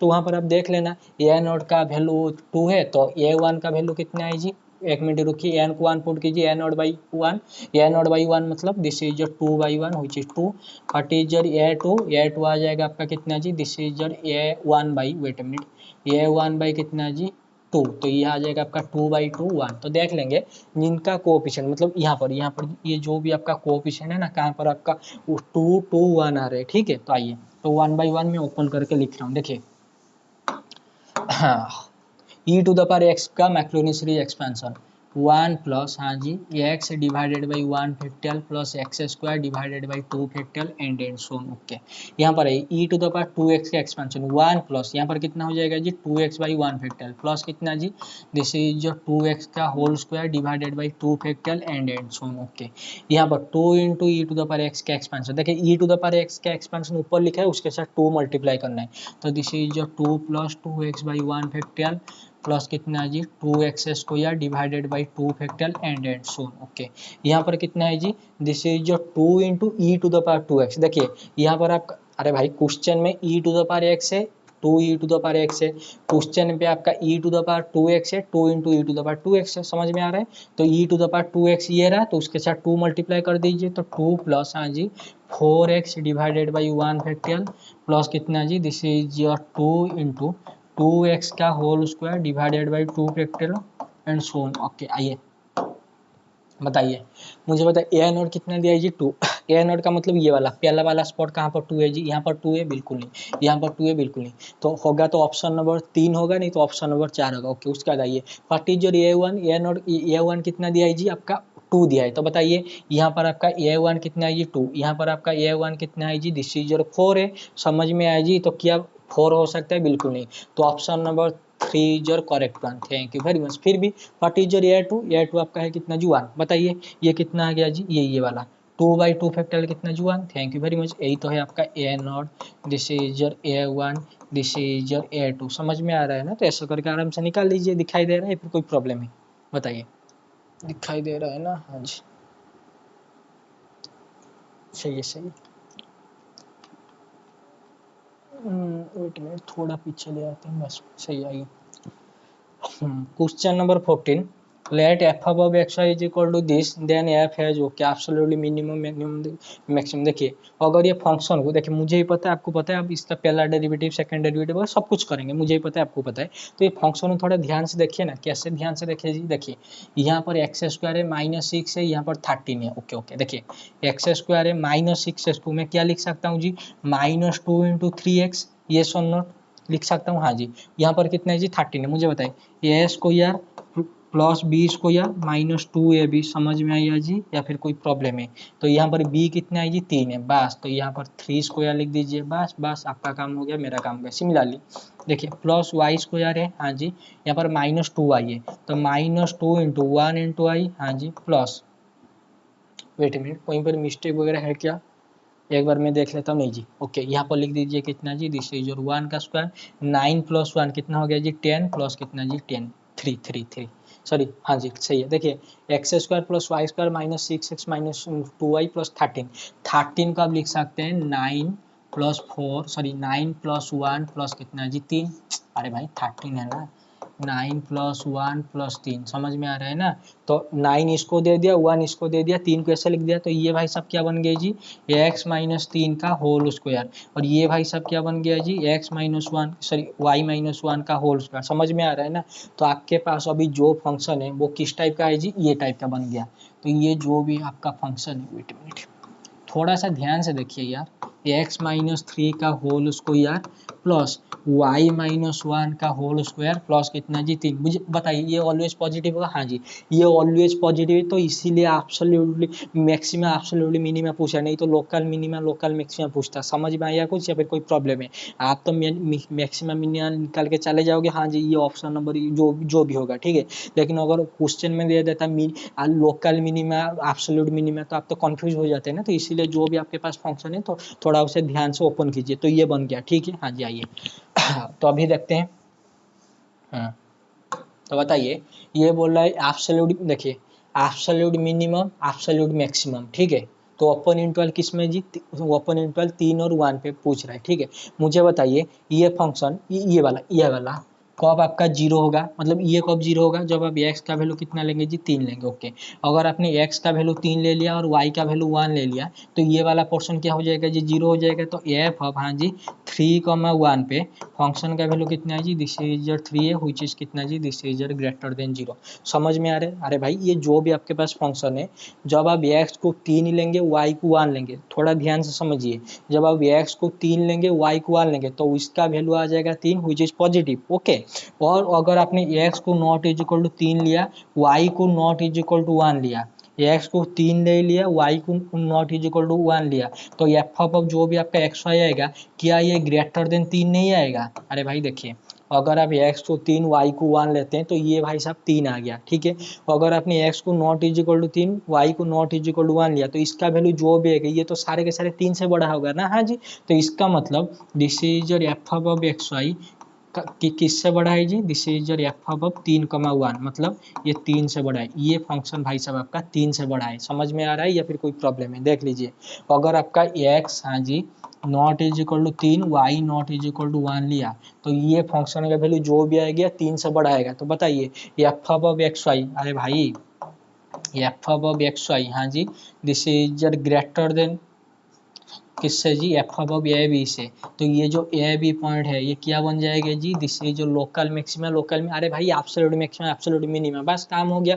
बेकार में आप f x, f double x, f i, f double y, f x y, s c minus b square, मतलब एफ एक्स एक्स का square into f y y का square minus f x y का whole square, ऐसे करने से अच्छा भाई, sorry f x into f y y minus f x y का होल स्क्वायर, ऐसे करके देखने से अच्छा, तो ऐसे ही देख लीजिए। तो बताइए ये एब्सोल्यूट मिनिमम है, हाँ जी, तो उसका मिनिमम वैल्यू कितना आ रहा है जी? 3 आ रहा है। समझ में आई या फिर कोई प्रॉब्लम है? देखिए everything in front of you, मैं इसे मिटा रहा हूँ, ठीक है। बताइए समझ में आई है क्वेश्चन कैसे करना है? थोड़ा सा ध्यान से देखेंगे तो हो जाएगा। तो this is your minimum value is 3, कैसे आ गया? समझ में आया? ओके। मैक्सिमम मिनिमम तो आपने पढ़ा होगा ना, मतलब छोड़िए फिर से स्टार्ट करना पड़ेगा। क्वेश्चन नंबर 15, ये बोला है लिमिट। देखिए ये टाइप के जो क्वेश्चन आते हैं, देयर इज हाई चांस की लिमिट एग्जिस्ट नहीं होते। कैसे? अरे भाई 0 0 पाथ के अलग जा रहा है ना, हाँ जी, what is your f of 0 0 अलग एक्स एक्सिस ले जाते हैं। तो अगर इसका लिमिट एग्जिस्ट हो रहा है, तो सारे 0 0 के पाथ के अलग जितने भी आप लाइन वगैरह लेंगे फिर पाथ लेंगे, सारे पाथ में एग्जिस्ट होने चाहिए एक्स एक्सिस, मतलब y इज इक्वल टू 0। जैसे आपने y 0 रखा, तो ये आपका बताइए कितना हो गया जी? 0 हो गया, ओके। तो उसके बाद आइए, जब आप ले लेंगे y इज इक्वल टू कितना जी? This is your x square. तो बताइए व्हाट इज योर, हाँ जी, f of x comma y, मतलब this is your f of, हाँ जी, ये एक्स कॉमा एक्स स्क्वायर। इसका वैल्यू क्या हो जाएगा जी? ऊपर देखिए, x square into E to the power कितना जी? X square divided by this is your x to the power 4 plus कितना जी? 4 x to the power 4। Thank you very much. आइए x to the power 4, this canceller, तो e to the power x square, हाँ जी, divided by कितना जी? This is 5। तो limit x tends to 0, इसका आंसर आ गया 1/5। अगर ये फंक्शन कॉन्टिन्यूस होता तो सारे पाथ के अलग वैल्यू सेम आना चाहिए। ये एक्स एक्सिस के अलग value 0, Y is equal to X square parallel 0 0 path देखे पास हो रहा है ना, उसके अलग 1/5। तो this is a limit does not exist. तो option number 3 is your correct answer. समझ में आ गया? Okay. Question number 16, f of x y z 3 variable का फंक्शन दिया है, तो बोला इसका derivative with respect to z at the point 0 0 पाई/4 कितना होना चाहिए? देखिए ये, वेट ए मिनट, हाँ जी सही है, कोई प्रॉब्लम नहीं। तो बताइए इसका derivative with respect to Z, तो 1/2 रूट ओवर, अब ये जो भी आ जाएगा आपका sine square x sine square y, हाँ जी, प्लस कितना जी, this is your sine square z, और डेरिवेटिव करना है विथ रेस्पेक्ट टू जेड, तो ऊपर हो जाएगा 2 साइन जेड, हाँ जी, इंटू कितना जी, this is your cos z, बस 2 2 कैंसिल आउट, तो 0 0 पाई बाई 4, तो 0 0 पाई बाई 4, तो आइए तो जेड के प्लेस में ये रखिए, तो 1/2 इंटू 1/2 डिवाइडेड बाई, बताइए रूट ओवर ऑफ, अरे साइन, ओके, ये आ जाएगा आपका कितना जी, साइन 1/2 रूट 2 का होल स्क्वायर कितना जी 1/2, तो उसका रूट और फिर से आ गया 1/√2, तो एक से एक कैंसल, तो 1/√2 इज योर करेक्ट आंसर, तो option number 1 is your correct one. ठीक है, कैलकुलेशन वगैरह या फिर कोई पर मिस्टेक है, नहीं मिस्टेक नहीं है, बस सही है। चलिए,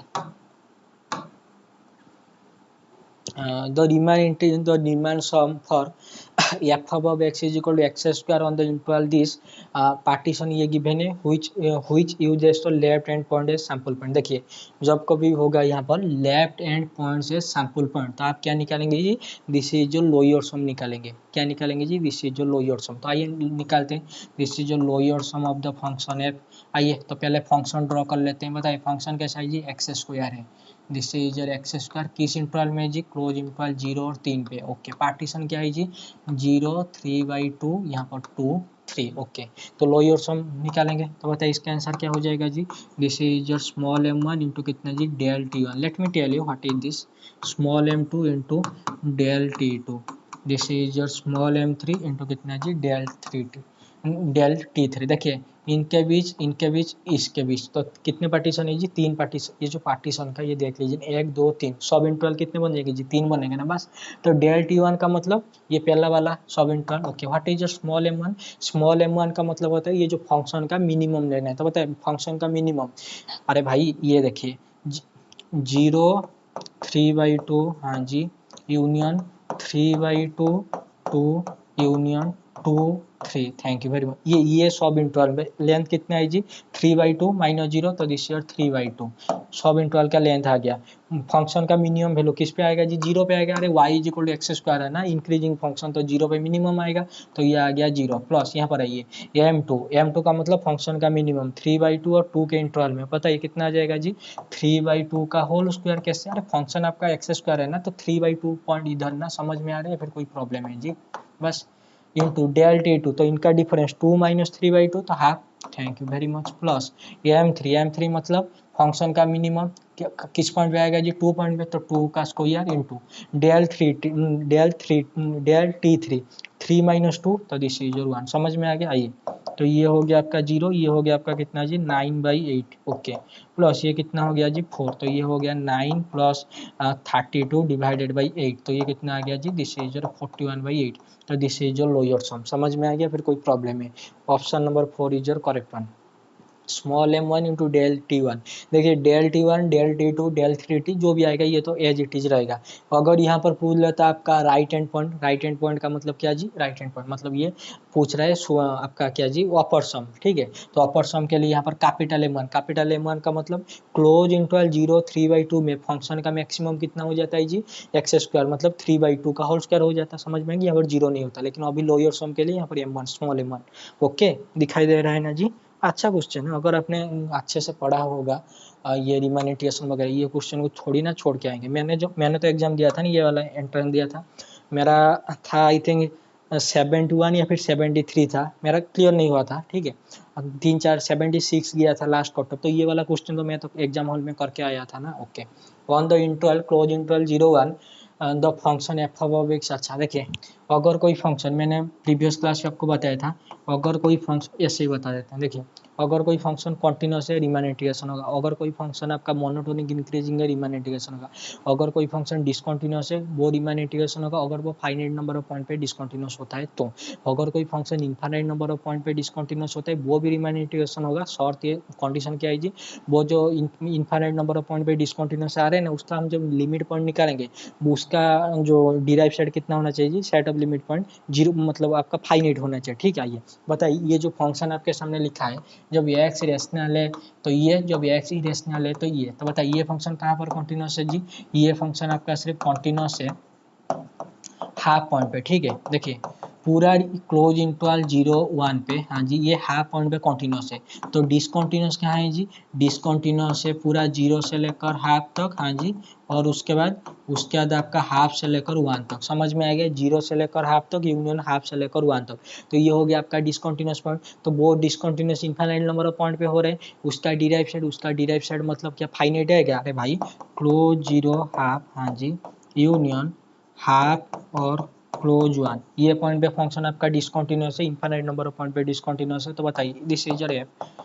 बताइए इसका डिराइव सेट, जब आप इसका डिराइव सेट निकालेंगे तो क्या आ गया जी, क्लोज इंटरवल 0 1। अरे भाई इसका डिराइव सेट निकालेंगे ना, ओके। बताइए कितना आ गया जी, क्लोज इंटरवल 0 1। क्या ये फाइनाइट है? This is infinite, thank you very much. तो ये रीमान इंटीग्रेशन बिल्कुल नहीं हो, this is not Riemann integration, okay. Which of the following is not a metric on R? Metric space का क्वेश्चन है, ओके। मैट्रिक पेस के लिए आपको प्रॉपर्टी याद है, एक मैट्रिक होने के लिए ये चारों प्रॉपर्टी सेटिस्फाई करना चाहिए। एनसीएसटी क्या होता है जी, दिस इज जो non negative, d of x Y, हाँ जी, always greater than is equal to 0 होना चाहिए, नॉन नेगेटिव। सी का मतलब कोइंसिडेंस, अगर डी ऑफ एक्स वाई, हाँ जी, डी ऑफ वाई एक्स के साथ बराबर है तो क्या होना चाहिए जी, this is if and only x y के साथ बराबर होना चाहिए, हाँ जी। एस का मतलब क्या है जी, सिमेट्रिक। सिमेट्रिक का मतलब क्या है जी, सिमेट्रिक का मतलब होता है this is D of x Y, हाँ जी, डी ऑफ वाई एक्स के साथ बराबर हो, ओ सॉरी सॉरी, ये ऊपर वाला आपका 0 0 0, देखिए डी ऑफ एक्स वाई 0 तभी होगा जब X is equal to Y हो जाएगा। तो डिस्टेंस, अरे भाई अगर मैं यहीं पर खड़ा हूँ और यहीं पर ही खड़ा रहा तो मेरा डिस्टेंस कितना है, ये 0 है ना, बस, ओके। तो ये है आपका कितना जी, नॉन नेगेटिविटी, ये है आपका कोइंसिडेंस, ये आपका क्या जी, सिमेट्रिसिटी। मतलब D of x Y is equal to D of Y X. यहाँ से अगर मैं दिल्ली जाऊँगा, डिस्टेंस जो है, जो रूट पे मैं गया वो रूट से अगर आप दिल्ली से इधर आ गए वो भी डिस्टेंस उतना ही होगा ना, बस। तो वही होता है आपका क्या जी, symmetry, okay. What about triangular inequality? Triangular inequality का मतलब मैं यहाँ से जाऊँगा मुंबई, मुंबई से जाऊँगा दिल्ली, तो यहाँ से दिल्ली का जितना भी डिस्टेंस है 1500 किलोमीटर, तो यहाँ से मुंबई और मुंबई से दिल्ली थोड़ा जो डिस्टेंस बढ़ जाएगा ना, तो वही होता है ट्रायंगुलर इनइक्वालिटी। तो this is D of x y less than is equal to D of x z, हाँ जी, प्लस डी ऑफ, हाँ जी, z y. Thank you very much. आइए समझ में आ गया, फिर कोई प्रॉब्लम है? तो जो एग्जाम में जो प्रॉपर्टी सबसे ज़्यादा काम पे आएगा वो होता है ये सी। सी मतलब कोइंसिडेंस। कोइंसिडेंस, अच्छा, ये 80% टाइम, यस 80% टाइम्स एग्जाम में आपका साथ देगा। कैसे साथ देगा जी, अभी प्रेजेंट क्वेश्चन में देखिए कैसे साथ देता है। आइए बताइए, इनमें से पूछ रहे हैं which of the following is not a metric on R. तो इनमें से सिर्फ एक इनकरेक्ट है, बाकी सब ट्रू है, ओके। तो आइए ऑप्शन नंबर 2 को देखिए। ऑप्शन नंबर 2 में बताइए व्हाट इज योर, हाँ जी, डी ऑफ 1, बताए कितना हो जाएगा जी, मॉड ऑफ 1 का स्क्वायर माइनस 1 का स्क्वायर मॉड। तो 1 - 1 का मॉड विच इज कितना जी, 0। अरे मेरे भाई अगर डी ऑफ एक्स वाई 0 हो गया, कोइंसिडेंस क्या बोलता है जी, इफ एंड ओनली भी एक्स इज इक्वल टू है। बताइए क्या आपका 1 - 1 के साथ बराबर है? बिल्कुल बराबर नहीं है। तो ऑप्शन मतलब ये कोइंसिडेंस प्रॉपर्टी सेटिस्फाई किया? बिल्कुल भी नहीं किया। तो ये आपका not a metric, thank you very much. तो option number 2 is your correct. और बाकी, अरे बाकी ये यूजुअल मैट्रिक है, ये भी आपका यूजुअल में आ जाएगा। ये आपका new metric from old one, मतलब ये भाई साहब यूजुअल है divided by 1 plus usual metric. समझ में आ रहा है? तो old metric from new, new metric from old one, बस ये आपने पढ़ा होगा। तो ये मैट्रिक, ये मैट्रिक, ये मैट्रिक, लेकिन ये भाई साहब मैट्रिक नहीं होता। अगर यहाँ पर X to the power 4 minus Y to the power 4, वही 2 - 2 3 - 3, नहीं तो 1 - 1 ऐसे ले जाते। समझ में आ गया ना? कॉन्सिडेंस सेटिस्फाई नहीं करे। 80% टाइम एग्जाम में क्या देगा जी, आपका साथ देगा।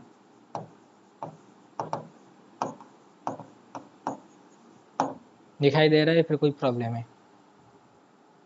हाँ जी सही है। ये आपका सेपरेबल वगैरह छोड़िए, अनकाउंटेबल से डिस्क्रिमिनेटिव सेपरेबल ये मैंने क्लास में करा है। काउंटेबल सेट होना चाहिए आपका, ओके छोड़िए, ये इसको भी छोड़िए। ये मैं ग्रुप थ्योरी का क्लास, मेरा जो मैट्रिक का क्लास में करा दिया था BS बिस्मा वाले चैनल पे, देख लेना, ओके। बाकी क्वेश्चन करेंगे। थोड़ा मुझे थोड़ा 1-2 मिनट के लिए ब्रेक दीजिए, मैं थोड़ा सा पानी पी लेता हूँ पहले। देख लिया भाई, ये क्वेश्चन है, ओके डोंट वरी, खत्म कर लेंगे। 1 मिनट वेट कीजिए।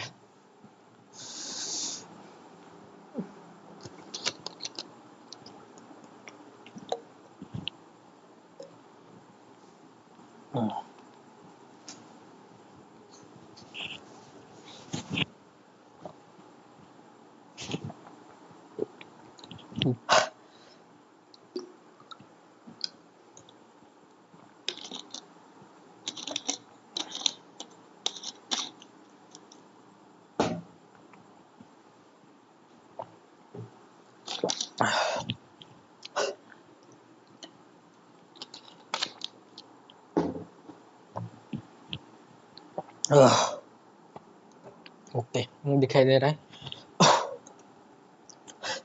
हाँ जी, आइए देखिए क्वेश्चन नंबर 21, ये आपका रियल एनालिसिस खत्म हो गया, लीनियर अलजेब्रा शुरू हो रहा है। आइए, given below two statement. Okay, statement 1 statement 2, इनमें से कौन सा सही आपको बताना है। देखिए ये आपके पास कोई स्क्वायर मैट्रिक्स हो ऑर्डर 2 मतलब 2x2 मैट्रिक्स है जिसका आइजन वैल्यू क्या आएगी प्लस और -1। ओके, देखिए ये आपके पास 2x2 मैट्रिक्स है, उसका आइजन वैल्यू क्या आएगी -1 और +1। ओके, तो बताइए इसका characteristic polynomial x-1 into x+1 आ जाएगा। Okay, which is equal to 0, तो this is your x² -1 is equal to 0। Okay, तो by Cayley Hamilton theorem every square matrix satisfied own characteristic polynomial, तो a square minus identity is equal to 0, तो a square कितना आ जाएगा जी, identity आ जाएगा। Okay, A square is equal to identity का मतलब क्या होता है, ये इनवॉल्यूटरी मैट्रिक्स जो भी होते हैं। आइए, तो प्रेजेंट क्वेश्चन में गिवन है पी ऑफ एक्स, अगर ये टाइप का गिवन है, एक पॉलिनोमियल गिवन है इन एक्स 4 डिग्री का, तो पी ऑफ है क्या इतना होगा, देखना पड़ेगा। ये मेरे भाई और बहनों,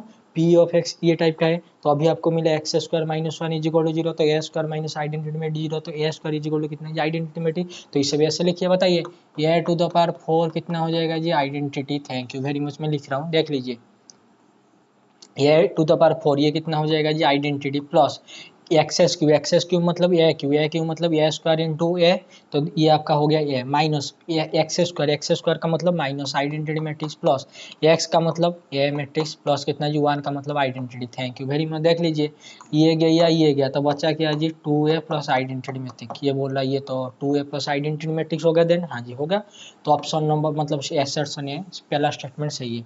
रीजन उसके बाद आर में क्या बोल रहा है, जो अगर ये आपके पास कोई स्क्वायर मैट्रिक्स है, हाँ जी, उसका कैरेक्टरिस्टिक पॉलिनोमियल यहाँ पर गिवन है। ओके, ए इज इन्वर्टिबल का मतलब इसका डिटर्मिनेंट नॉन जीरो आएगा इफ एंड ओनली, हाँ जी, ए नॉट इज, हाँ जी ए नॉट इज, ये तो डायरेक्ट एक रिजल्ट है, और क्या बताएं।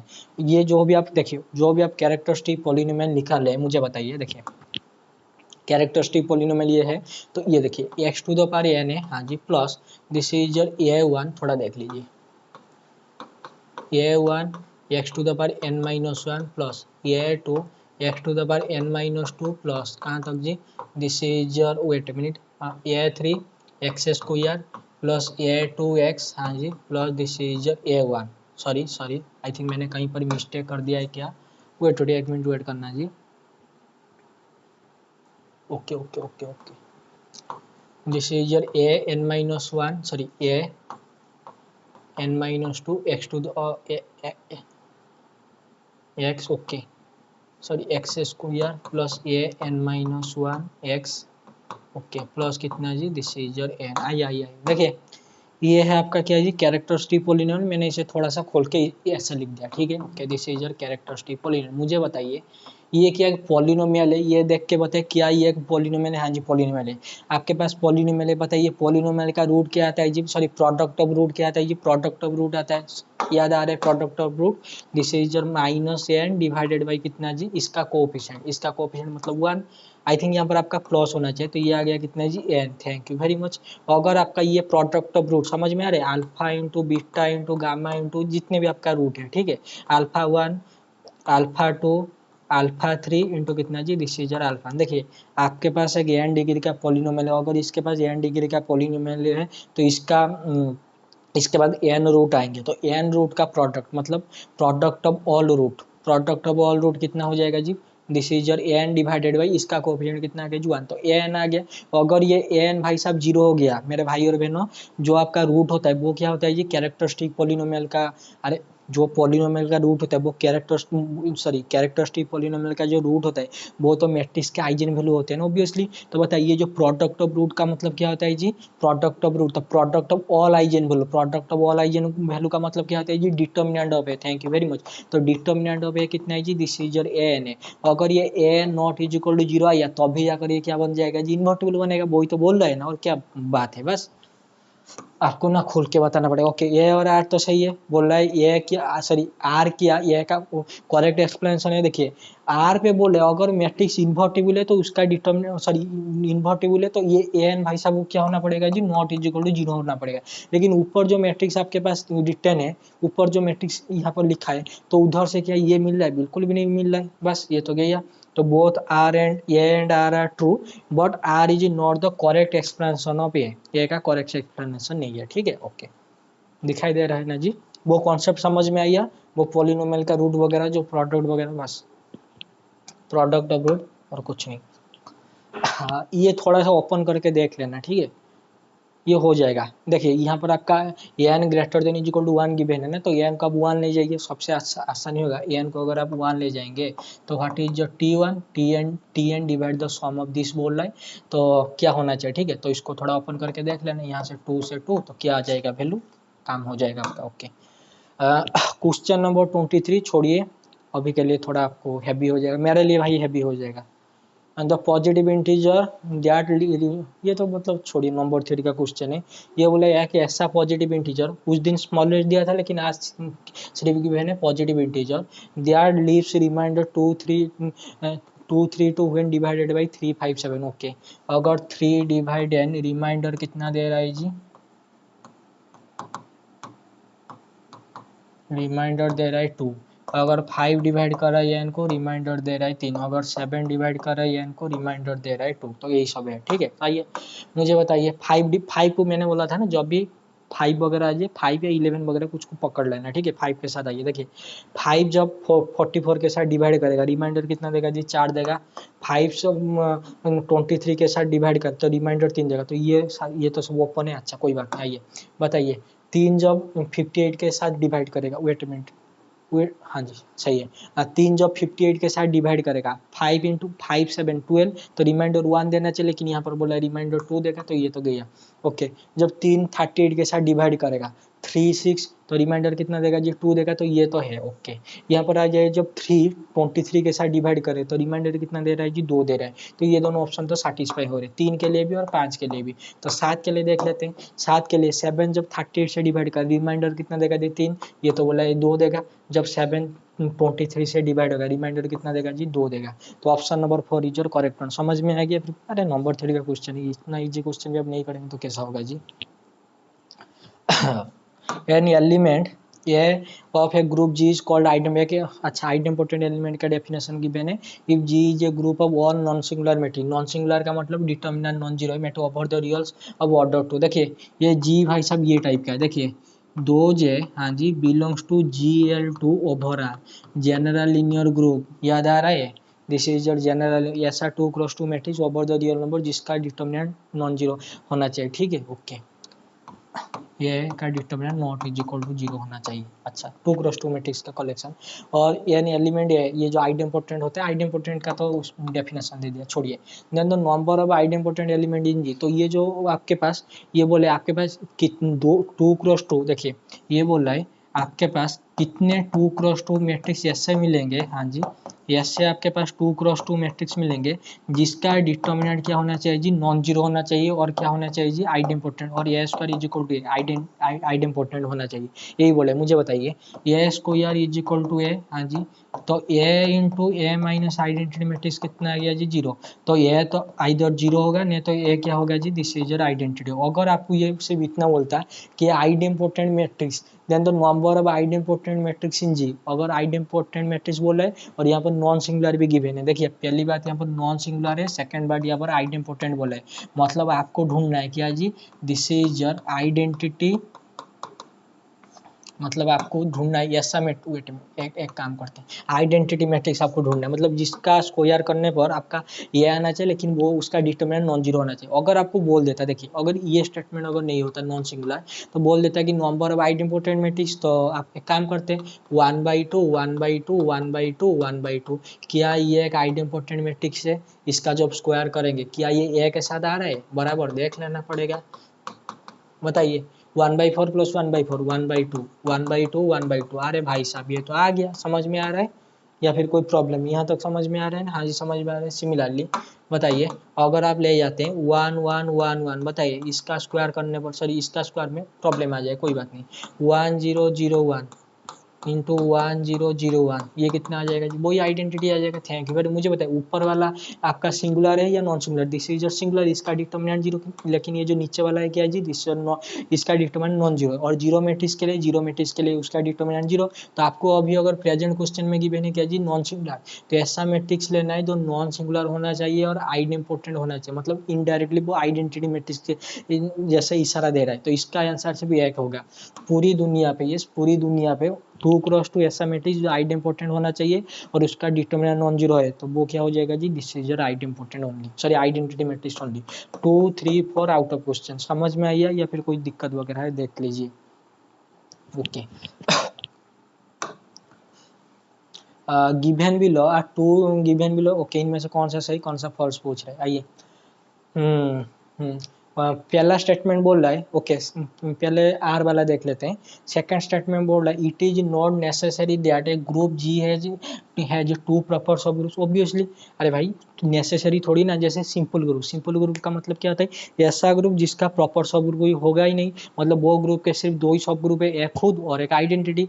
फॉर एग्जाम्पल अगर आपने ले लिया Z5 Z7, बताइए ये तो प्राइम ऑर्डर के ग्रुप होते हैं, इनके पास सब ग्रुप आइडेंटिटी और Z5 इटसेल्फ, आइडेंटिटी और Z7 इटसेल्फ। तो it is not necessary that G has two proper sub, हाँ जी नेसेसरी नहीं है, तो ये तो सही है। ओके, ऊपर वाला क्या बोल रहा है जी, ऊपर वाला बोल रहा है a group G can not be express as a union of two proper subgroup, ये बोल रहा है ऊपर वाला स्टेटमेंट। बोले अगर एच जी का कोई क्या है जी, प्रॉपर सब ग्रुप है, के जी का कोई प्रॉपर सब ग्रुप है, तो एच यूनियन के को हाँ जी इज इक्वल टू जी आप नहीं लिख सकते। अच्छा, हम मान लेते हैं लिख सकते हैं, तो क्या होगा देखना पड़ेगा, क्या होगा देखिए, मान लेते हैं यस, एच यूनियन के को मैं जी में रिप्रेजेंट कर रहा हूँ। ओके, मुझे बताइए यूनियन ऑफ टू सब ग्रुप नीड नॉट बी सब ग्रुप, यूनियन ऑफ टू सब ग्रुप कब सब ग्रुप होता है, तो अभी सब ग्रुप होगा जो एच के अंदर कंटेंट होगी या फिर के एच के अंदर कंटेंट होगा, तो उनका यूनियन क्या हो जाएगा जी, के होगा, नहीं तो एच होगा, तो मान लेते हैं एच, तो एच के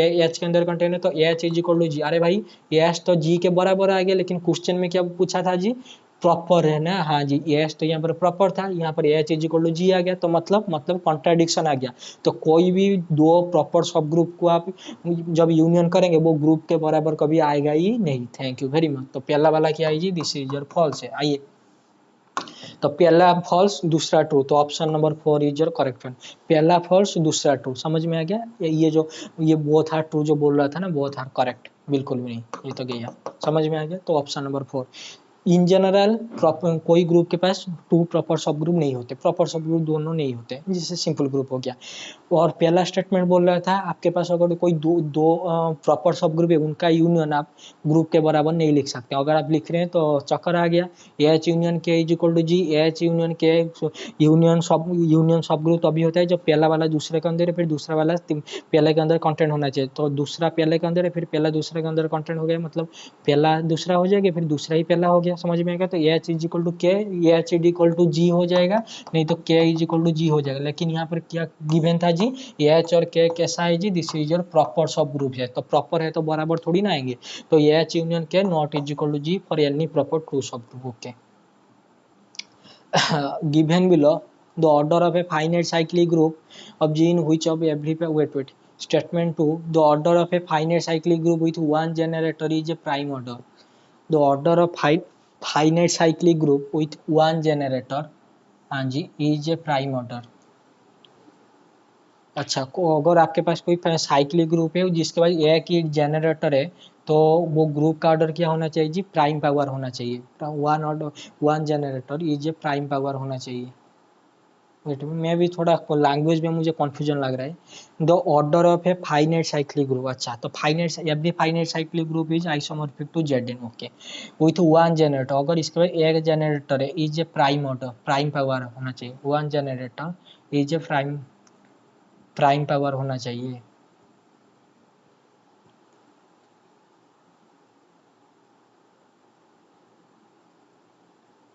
ये थोड़ा मतलब ये ग्रुप का ऑर्डर प्राइम बोल रहा है या फिर जनरेटर का, आई थिंक जनरेटर का ऑर्डर प्राइम बोल रहा है, प्राइम पावर होना चाहिए। अगर आपने ले लिया कितना जी, दिस इज Z4 ले लेते हैं, ठीक है। आइए Z4 में 0 1 2 3, ओके। आइए, हाँ ठीक है, या फिर कोई प्रॉब्लम है, हाँ जी। ओके वेट ए मिनट, अगर आप म्यू 5 ले लेंगे तो ये कितना हो जाएगा जी 1 2 3 4। बताइए 3 टू द पावर 1 कितना आ गया जी 3, 3 का स्क्वायर 9, मॉडुलो 5 लगाने पर 4, 3 टू द पावर 3 27, मॉडुलो 5 लगाने पर कितना आ जाएगा जी 2, 3 का पावर 4 81, मॉडुलो 5 लगाने पर आ जाएगा 1। बताइए 3 टू द पावर 4 हो गया, तो ये तो 1 जनरेट, ये प्राइम पावर, ये प्राइम पावर में थोड़ी ना आ रहा है, तो ये कुछ मतलब स्टेटमेंट मुझे थोड़ा कंफ्यूजिंग लग रहा है, तो ये तो आपका गलत है। पहला स्टेटमेंट बोल, सेकंड स्टेटमेंट गलत है, ऊपर वाला स्टेटमेंट बोला है तो order of a finite cyclic group G in which for every pair of distinct subgroup H and K of G either H contained in K or K contained in H is a prime power। अच्छा,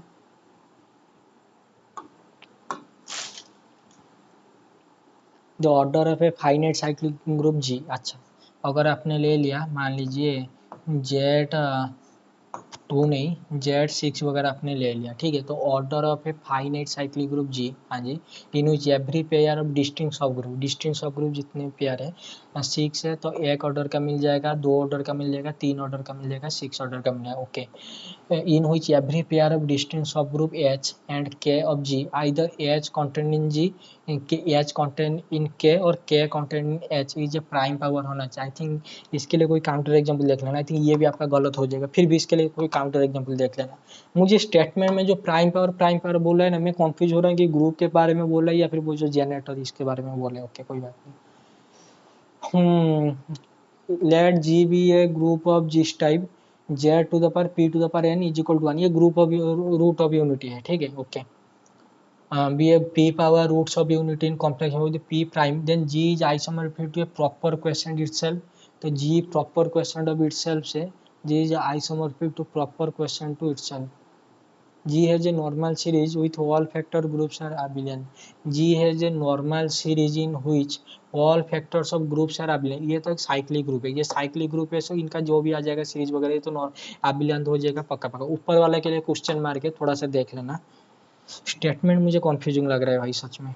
question number 29 ये तो थोड़ा homomorphism का question है। Okay, तो इससे थोड़ा deep में जाके करना पड़ेगा, अभी के लिए मैं आपको इतना बता देता हूँ। देखिए अगर आप रिंग होमोमॉर्फिज्म डिफाइन करते हैं आर से आर, ठीक है, ये एक रिंग है, ये एक रिंग है, ठीक है, तो यहाँ से आप रिंग होमोमॉर्फिज्म डिफाइन करें। Wait minute, the number of ideals of R. Okay कोई बात नहीं, बताइए।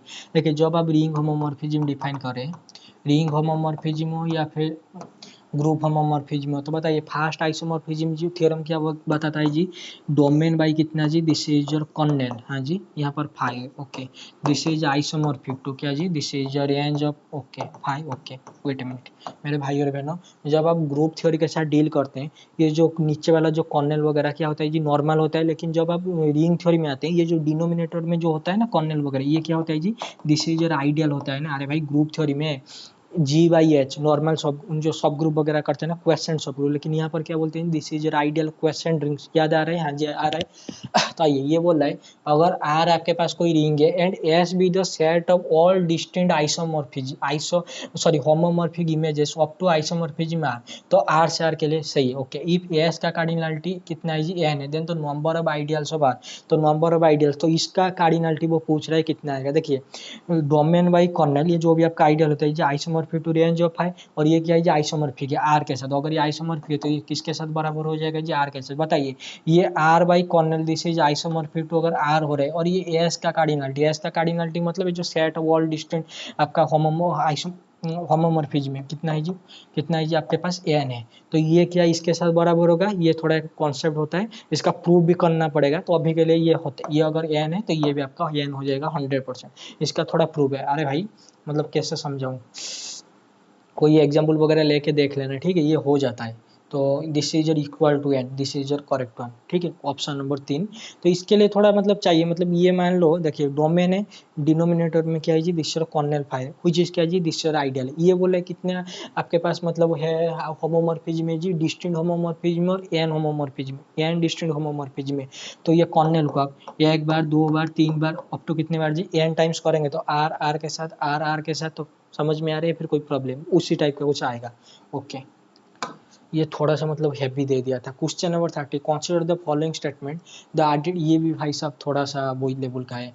The additive order of all non zero element in a ring is the same. अच्छा देखिए, ये बोले आपके पास अगर आर कोई रिंग है, हाँ जी, आर के पास आर कोई रिंग है, अगर कोई एक एलिमेंट ले रहे हैं आर से, रिंग से, और ये ए भाई साहब क्या है जी, this is your non zero है, तो इसका आरडीटिव का ऑर्डर, आरडीटिव का ऑर्डर मतलब ए प्लस ए का, इसका ऑर्डर क्या होना चाहिए जी, बाकी जितने भी सारे एलिमेंट है, नॉन जीरो एलिमेंट है, उसके साथ क्या होना चाहिए जी, दिस इज योर बराबर होना चाहिए। तो देख लेते हैं बराबर हो गया नहीं होगा। देखिए आर रिंग गिवन है, ओके, तो आर को आप ले जाइए कितना जी, दिस इज योर Z6 ले जाइए, क्या ये एक रिंग नहीं ऑब्वियसली, एडिशन मॉड्यूलो कितना जी 6, multiplication modulo 6, thank you very much. आइए बताइए मेरे भाई और बहनों, 2 का ऑर्डर कितना है जी, 2 को कितनी बार ऐड करने पर आपका ये क्या बोल रहा है जी, आईडेंटिटी ऑर्डर, आईडेंटिटी ऑर्डर मतलब आपका आइडेंटिटी आना चाहिए 0, 2 को 3 बार, 2 + 2 कितना आ जाएगा जी 6, मॉड्यूलो 6 लगाने पर कितना आ गया जी 0, तो 2 का ऑर्डर कितना हो गया मेरे भाई और बहनों, 3 हो गया। ओके, उसके बाद आइए बताइए, यस, 4 का ऑर्डर कितना हो जाएगा जी, 4 छोड़िए, सेम ऑर्डर हमको थोड़ी ना लेना है, तो बोल रहा है ना, बाकी ऑल नॉन जीरो एलिमेंट का ऑर्डर क्या होना चाहिए जी, सेम होना चाहिए। बताइए 3 का ऑर्डर, 3 को 2 बार ऐड करने पर कितना आ गया जी 6, जो मॉड्यूलो 6 लगाएंगे तो उसका आंसर क्या हो जाएगा जी 0, तो 3 का ऑर्डर कितना हो गया जी 2। देखिए 2 का ऑर्डर 3 हो रहा है, 3 का ऑर्डर 2, तो सारे एलिमेंट का ऑर्डर थोड़ी ना 3 आ रहे, बिल्कुल भी नहीं आ रहे, बस तो काम खत्म। तो ऑप्शन पहला वाला क्या है जी, फॉल्स है, तो जहाँ पर भी ए है तो उसे हटाइए। देखिए यहाँ पर ए है, यहाँ पर ए है, यहाँ पर ए है, तो बचा क्या जी, option number 2 B and C are true. फिर भी देख लेते हैं, the additive order of all non zero elements in a integral domain is same, the additive order of all non zero element in a field are same. देखिए ये कैसे होगा मैं बता देता हूँ। देखिए जब आप फील्ड की बात करते हैं, आपको पता है क्या जी, फील्ड इंप्लाइज करता है क्या जी, this is an integral domain, और फील्ड आपका दो टाइप का होता है, एक होता है आपके पास फाइनाइट फील्ड, हाँ जी, और दूसरा क्या होता है जी, दूसरा आपके पास होता है इनफाइनाइट फील्ड। और आपको ये पता है, अगर आपके पास कोई फाइनाइट फील्ड है, हाँ जी, फाइनाइट फील्ड का ऑर्डर कितना हो जाता है जी, this is your prime to the power कितना जी n, thank you very much. Single prime का पावर कितना होना चाहिए जी, एन होना चाहिए। ओके, प्राइम, ये एन क्या होना चाहिए जी, नेचुरल नंबर होना चाहिए, ये सो नोट। आइए तो यहाँ पर जब फील्ड की बात करते हैं तो आपका Z3 Z5 Z6 sorry Z7 Z11 ऐसे करके आएगा, हाँ जी आएगा। तो बताइए Z3 में 0 को छोड़ दीजिए, Z5 में आप 0 को छोड़ दीजिए, Z7 में 0 को छोड़ दीजिए, Z11 में 0 को छोड़ दीजिए, तो बाकी छोड़ के बताइए 1 का ऑर्डर क्या हो जाएगा जी, Z5 में 1 को कितनी बार ऐड करने पर 0 आएगा जी, 5 बार, 2 को कितनी बार ऐड करने पर 0 आएगा, 5 बार, 3 को 5 बार, 4 को 5 बार, समझ में आ रहे हैं। तो Z5 में मुझे बताए सारे नॉन जीरो एलिमेंट का ऑर्डर 5 है, Z3 में 1 का ऑर्डर कितना है जी आपके पास 3 है, 2 को 2 + 2 + 2 तो 6 मॉड्यूलो 3 0, तो समझ में आ गया। तो ये टाइप का आ गया फाइनाइट ग्रुप के, सॉरी फाइनाइट फील्ड के लिए। देख लीजिए फाइनाइट फील्ड के लिए जितने भी सारे एलिमेंट है, तो उस जितने भी सारे नॉन जीरो एलिमेंट है, सब एलिमेंट का ऑर्डर कितना, आरडीटिव ऑर्डर कितना आ रहा है जी, सेम आ रहा है, ये सो नोट, हाँ जी आ रहे हैं। ओके, तो ये तो हो गया फाइनाइट फील्ड के लिए। What about infinite field, infinite field के लिए this is your real number, हाँ जी, प्लस डॉट, हाँ जी, this is your Q rational number plus dot, और क्या जी, कॉम्प्लेक्स नंबर प्लस डॉट, और भी बहुत सारे आएंगे, डोंट वरी आएंगे। यस बताइए rational number -0, non zero rational number को कितनी बार ऐड करने पर आपका आइडेंटिटी ऑर्डर आना चाहिए, इनफाइनाइट आएगा। तो बाकी जो भी ले जाए, अरे भाई कोई भी रियल नंबर ले जाओ, कोई भी रेशनल नंबर ले जाओ, कोई भी कॉम्प्लेक्स नंबर ले जाओ जो कि नॉन जीरो होना चाहिए, उनको कितनी बार ऐड करने पर जीरो है, कभी आएगा नहीं, उनका ऑर्डर क्या हो जाएगा जी, इनफाइनाइट। तो सारे ऑर्डर क्या सेम नहीं है नॉन जीरो एलिमेंट का, बाकी सारे additive order all the non zero element क्या सेम है, ऑब्वियसली सेम है। तो फाइनाइट फील्ड के लिए भी हो गया, इनफाइनाइट फील्ड के लिए हो गया। तो फील्ड इंप्लाइज करता है इंटीग्रल डोमेन, तो इंटीग्रल डोमेन के लिए बस समझ में आ गया। Option number B, option number C correct answer दिखाई दिया नहीं। तो मैंने पूरा सेपरेटली आपको बता दिया, फील्ड इंटीग्रल डोमेन, फील्ड से इंटीग्रल डोमेन इंप्लाई करता है। फील्ड दो टाइप का होता है, फाइनाइट फील्ड, इनफाइनाइट फील्ड। अगर फाइनाइट फील्ड हो गया तो ये टाइप का, और भी आएगा, पॉलिनोमियल टाइप का भी होता है, ठीक है, डोंट वरी। और यहाँ पर इनफाइनाइट फील्ड में ये टाइप का, और बाकी आप समझिए। Question number 31. Let R be a ring such that x sq is equal to x for all x belongs to real R. Ring में, तो for all non zero x belongs to R, ठीक है। तो इनमें से कौन सा सही होगा, देखिए आर भाई साहब क्या है, ये रिंग है, अगर रिंग है तो आरडीटी प्रॉपर्टी सेटिस्फाई करे। आरडीटी प्रॉपर्टी मतलब अगर एक्स जा रहा है रिंग में तो एक्स प्लस एक्स कहाँ पर जाएगा जी, अरे एडिशन प्रॉपर्टी आर में जाएगा। Thank you very much. बताइए अगर मैं इसका नाम दे दूं पी, अगर पी रिंग में बिलोंग हो रहा है तो पी क्यू पी के साथ for all x belongs to R, thank you very much. तो पी क्यू पी के साथ बराबर है, तो that implies x plus x का whole q x plus x के साथ बराबर है, तो that implies x s q plus three x s को यार plus three x s q plus three x s q is equal to 2x, thank you very much. X s Q का value किसके साथ बराबर है जी, x के साथ, तो this is your x, x 3x right hand side में 2x, देखिए यहाँ पर 2x, यहाँ पर 2x राइट हैंड साइड में कैंसिल आउट, तो लेफ्ट हैंड साइड में कितना आ गया जी 3x plus 3x is equal to 0, तो 6x is equal to 0, thank you very much. तो किस ऑप्शन में जी, ऑप्शन नंबर 3, समझ में आ गया। हाँ जी, इन जनरल आपका बुलियन रिंग वगैरह जैसे आता है ना, x square is equal to x, तो बताइए x प्लस एक्स का होल उसको यार कितना हो जाएगा जी, x प्लस एक्स, तो x square plus x square plus 2x is equal to 2x, this cancel out, तो ये एक्स स्क्वायर एक्स के साथ बराबर, तो 2x इज इक्वल टू 0, समझ में आ रहा है। X square is equal to x है तो यहाँ से 6x इज इक्वल टू 0, अगर x square is equal to x होता है तो 2x इज इक्वल टू 0, ये सब बात याद रखना। यह भी है फील्ड, ये भी रिजल्ट के ऊपर बेस है। देखिए अगर यह भाई साहब आपके पास कोई फील्ड है, हाँ जी, this is your f of x divided by x to the power n, हाँ जी, तो इसके बाद एग्जैक्टली कितने मैक्सिमल आइडियल होते हैं, इसके बाद एग्जैक्टली 1 मैक्सिमल आइडियल होता है, what, yes maximal ideal 1 prime ideal, ये सारे के सारे बात याद रखना। प्रिंसिपल आइडियल या फिर प्राइम आइडियल थोड़ा सा देख लेना, एक्चुअल में ये होता है 1 एक्स स्क्वायर ऐसा करके होता है, उसके बाद थोड़ा सा ये करके बाहर करते हैं, कोई बात नहीं। तो इसके बाद एग्जैक्टली कितने क्या है जी, मैक्सिमल आइडियल पूछ रहा है, तो इसके बाद ओनली 1 मैक्सिमल आइडियल होगा, ठीक है। Let A, B, C be basis of vector space B over R. Which of the following sets are basis of B? देखिए जब भी ये टाइप का क्वेश्चन है तो क्या करना है जी, वेक्टर स्पेस कुछ है नहीं, अगर वेक्टर स्पेस कुछ नहीं है तो एक काम कीजिए V को ले जाइए, R क्यों ले जाइए, अच्छा हाँ जी, R क्यों ओवर R है, तो ये तो वेक्टर स्पेस ओवर फील्ड बन गया, ओके। अभी A B C को एक काम कीजिए E1 मतलब 1 0 0, B को E2 0 1 0, C को E3 0 0 1, समझ में आ गया, ये फिर कोई प्रॉब्लम है, समझ में आ गया। हाँ जी, बताया क्या ये बेसिस है, हाँ जी बेसिस है, तो इसका डायमेंशन इसके साथ बराबर है, तो इसका डायमेंशन अगर इसके साथ बराबर है तो ये जो सेट गिवन है, सेट में 1 2 3 1 2 3 1 2 3 1 2 3, तो इनका डिटर्मिनेंट निकाल लीजिए, बस काम खत्म। आइए तो 2a का मतलब कितना जी 2, अरे 2 इंटू 1 0 0 प्लस 3b का मतलब 0 1 0, बस बताए कितना आ गया जी 2 3 0, समझ में आ गया ना, ये एक एलिमेंट हो गया। उसके बाद 2a माइनस सी मतलब 2 इंटू 1 0 0 माइनस सी मतलब 1 0 0, तो ये आ गया कितना, सॉरी 0 1 1, क्योंकि सी का वैल्यू यही था ना, ओके। ये कितना हो गया जी 2 0 माइनस 1, समझ में आ गया ना, तो ऐसा करके निकालना है, बस मैं निकाल के दिखा देता हूँ। तो आप सिर्फ माइंड में इतना रखिए, जहाँ पर भी ए है उसे 1, जहाँ पर भी बी है उसे 1, मतलब सी को भी 1, मतलब ये वाला देखिए 2, हाँ जी 3, सी ने ये 0, तो दिस इज योर 2, और बी ने ये, बी के प्लस में 0, सी के प्लस माइनस है, तो यहाँ पर -1, समझ में आ रहा है ना, बस। अरे आप सब कुछ समझ जाएंगे, इनका डिटर्मिनेंट निकालो, बताओ कितना आ गया जी, यहाँ से 0 तो सॉरी यहाँ से 2, हाँ जी प्लस 1 0 प्लस 1 -2, हाँ जी यहाँ से 0 माइनस प्लस 1, हाँ जी -3, तो ये कितना आ गया जी 2 -3 माइनस, अरे भाई यही तो आ गया ना, ये पहला वाला हो जाएगा, ये सॉरी मैं बोल रहा हूँ पहला वाला, अरे और भी बहुत सारे हैं यार, थोड़ा सा चेक देखना पड़ेगा, ओके। तो सी के लिए देख लेते हैं, डी तो सारे जगह है, सी के लिए देख लेते हैं। सी के लिए बताइए 1 2 -2 1 1 1 3 4 0,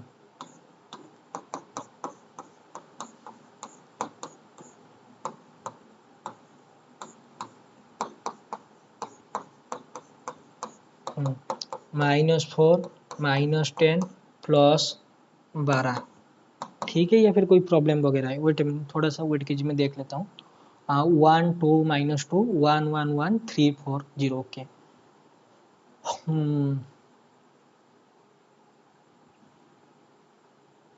2 + 2, अच्छा 12 सही है, -4 -10, हाँ जी, तो ये कितना आ गया जी -2 is not is equal to 0, तो ये भी आपका क्या है जी, दिस इज योर बेसिस बन जाएगा। तो एस सी डी, हाँ जी यहाँ पर डी भी हो जाएगा लेकिन बी नहीं होगा, बी के लिए बी निकाल सकते हैं। देखिए 2, हाँ जी 3 0 3 0 -1 1 -3 -1। ओके, मैं इसे मिटा रहा हूँ, ठीक है। आइए तो बताइए कितना आ गया जी, ये आ गया आपके पास 2 0 -3 -3 -3 0 +1 -3 0। Thank you very much. ये आ गया आपके पास -6 -9, सॉरी ये +9 -3, ये तो आपका हो गया 0। डिटर्मिनेंट 0 तो ये तो बेसिस नहीं होगा। Option number D, A B C D, तो option number 3 is your correct answer. दिखाई दे रहा है नहीं, फिर कोई प्रॉब्लम है? एवरीथिंग इज फाइन, हाँ जी। Question number 34 is a good one. क्या बोल रहा है जी, T such that R square से आर स्क्वायर लीनियर ट्रांसफॉर्मेशन है, टी ऑफ 12, 10 का वैल्यू पूछ रहा है। देखिए मुझे बताइए यहाँ पर नॉन क्या है जी, 1 2, T of 1 2, T of 6 7 non है, टी ऑफ 12 10 निकालना है, तो अननोन को नॉन पे एक्सप्रेस कीजिए।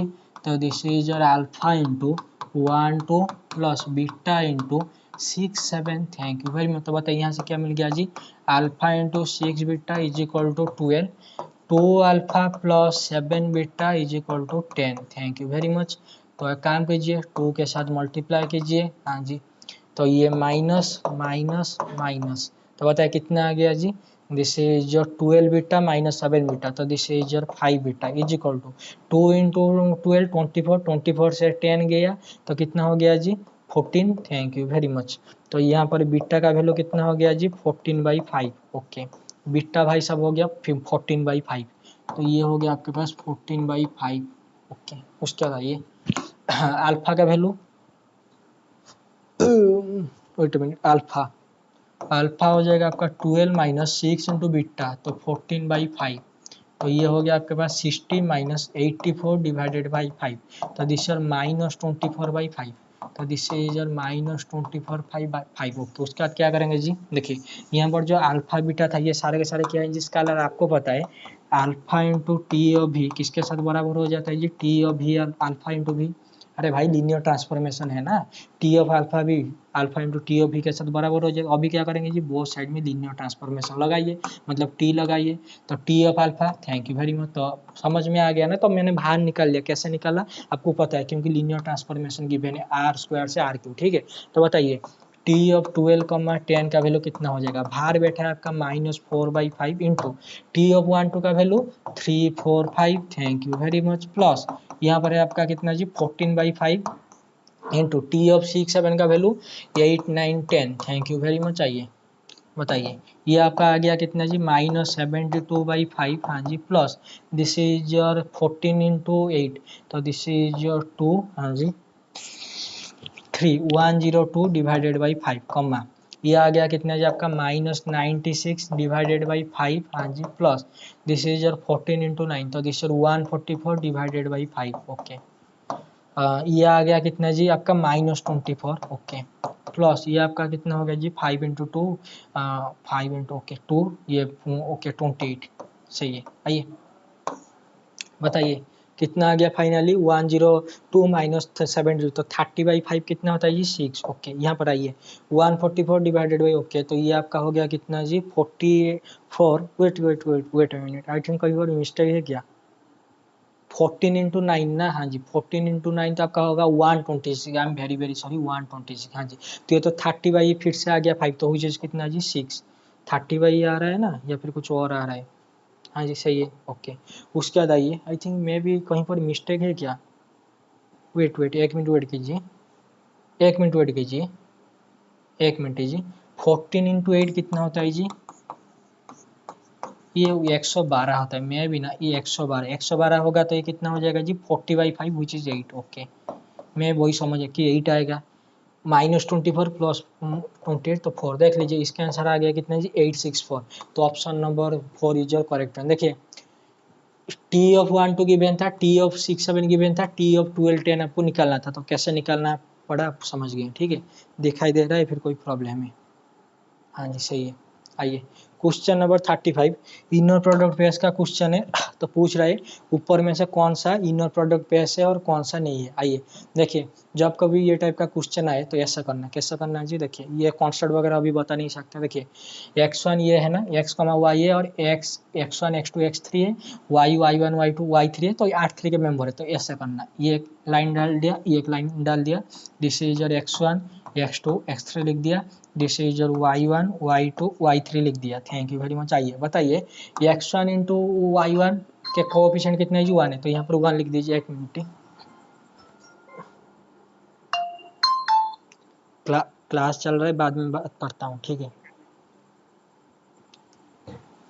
आइए देखिए x1 इंटू वाई ये दोनों का मल्टीप्लिकेशन कितना है जी 1 है। क्यों, इसका कोएफिशिएंट 1 था ना। देखिए x1 इंटू y2 का मल्टीप्लिकेशन कोएफिशिएंट कितना है जी -1। देखिए x1 और y2, ठीक है, तो यहाँ पर -1 समझ में आ गया। ओके, यहाँ पर -x2 y1, देखिए y1 x2, तो दिस -1 क्यों, इसका कोएफिशिएंट है। यहाँ पर x2 y2 है, ठीक है, तो x2 y2 मतलब ये वाला स्पॉट कितना है जी, दिस ईयर क्या है 3x3 y3, 3x3 y3, तो यहाँ पर कितना है जी 3 है, और बाकी कुछ नहीं है। बाकी कुछ नहीं है मतलब, अरे x1 y3 है बिल्कुल नहीं, तो 0, x2 y3 है बिल्कुल नहीं, 0 0, और x3 y1 है बिल्कुल नहीं 0, तो y2 x3 है तो 0। समझ में आ गया। ओके, तो इनर प्रोडक्ट के लिए आपको पता है क्या जी, जो इनर प्रोडक्ट का मैंने आपको बताया था, ये जो x, x ये क्या होता है जी, नॉन नेगेटिव होता है। अगर x अगर x के साथ बराबर, एक्स वाई अगर x y के साथ बराबर है तो 0 हो जाता है, नहीं तो अदरवाइज अगर x not is equal to y है तो x, y का इनर प्रोडक्ट ऑलवेज क्या हो जाएगा जी, दिस नॉन नेगेटिव हो जाएगा। ठीक है, अभी क्या करेंगे जी, अभी आपको यही करना है। ये बताइए, ये जो मैंने आपके सामने लिखा, क्या ये एक, हाँ जी 3x3 मैट्रिक्स बना, हाँ जी बना।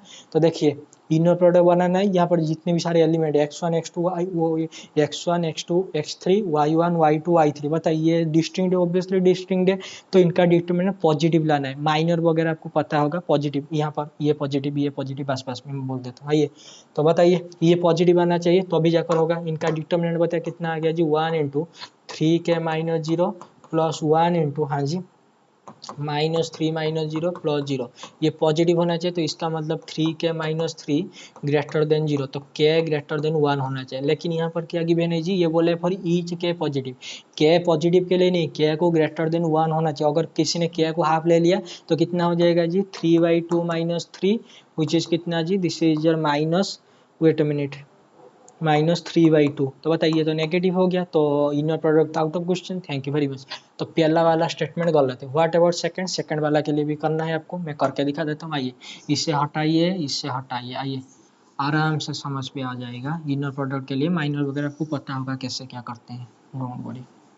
ओके, पूरा हटा देते हैं, डोंट वरी। बताइए u1 u2 u3 v1 v2 v3। आइए u1 v1 का कोएफिशिएंट 1 है, हाँ जी है। u1 v2 का कोएफिशिएंट -1 है। उसके बाद आइए आपका कहाँ गया जी, -u2 v1, तो इसका कोएफिशिएंट -1 है। u2 v2 ये कितना है जी 2 है, और u3 v3 ये कितना है जी, दिस इज योर m है, और बाकी प्लस में 0। अगर ये इनर प्रोडक्ट होगा तो ये जो 3x3 मैट्रिक्स बना है इसका डिटरमिनेंट ग्रेटर देन 0 आना चाहिए। तो दिस इज 1 इंटू, हाँ जी 2m-0 प्लस 1 इंटू, हाँ जी m-0 प्लस 0 इंटू 0-0। ओके, तो कितना आ गया जी, this is your 2m-m greater than 0, positive होना चाहिए ना ये डिटरमिनेंट, तो m ग्रेटर देन 0। बताए क्या यहाँ पर m ग्रेटर देन 0, हाँ जी ये बोल रहा है inner product for each m greater than 0, हाँ जी for each m greater than 0 के लिए तो इनर प्रोडक्ट बन रहा है, लेकिन ये क्या नहीं बन रहा है, तो statement double is your correct one. समझ में आई है, फिर कोई प्रॉब्लम है देख लीजिए जी, एवरीथिंग इज फाइन। हाँ जी आइए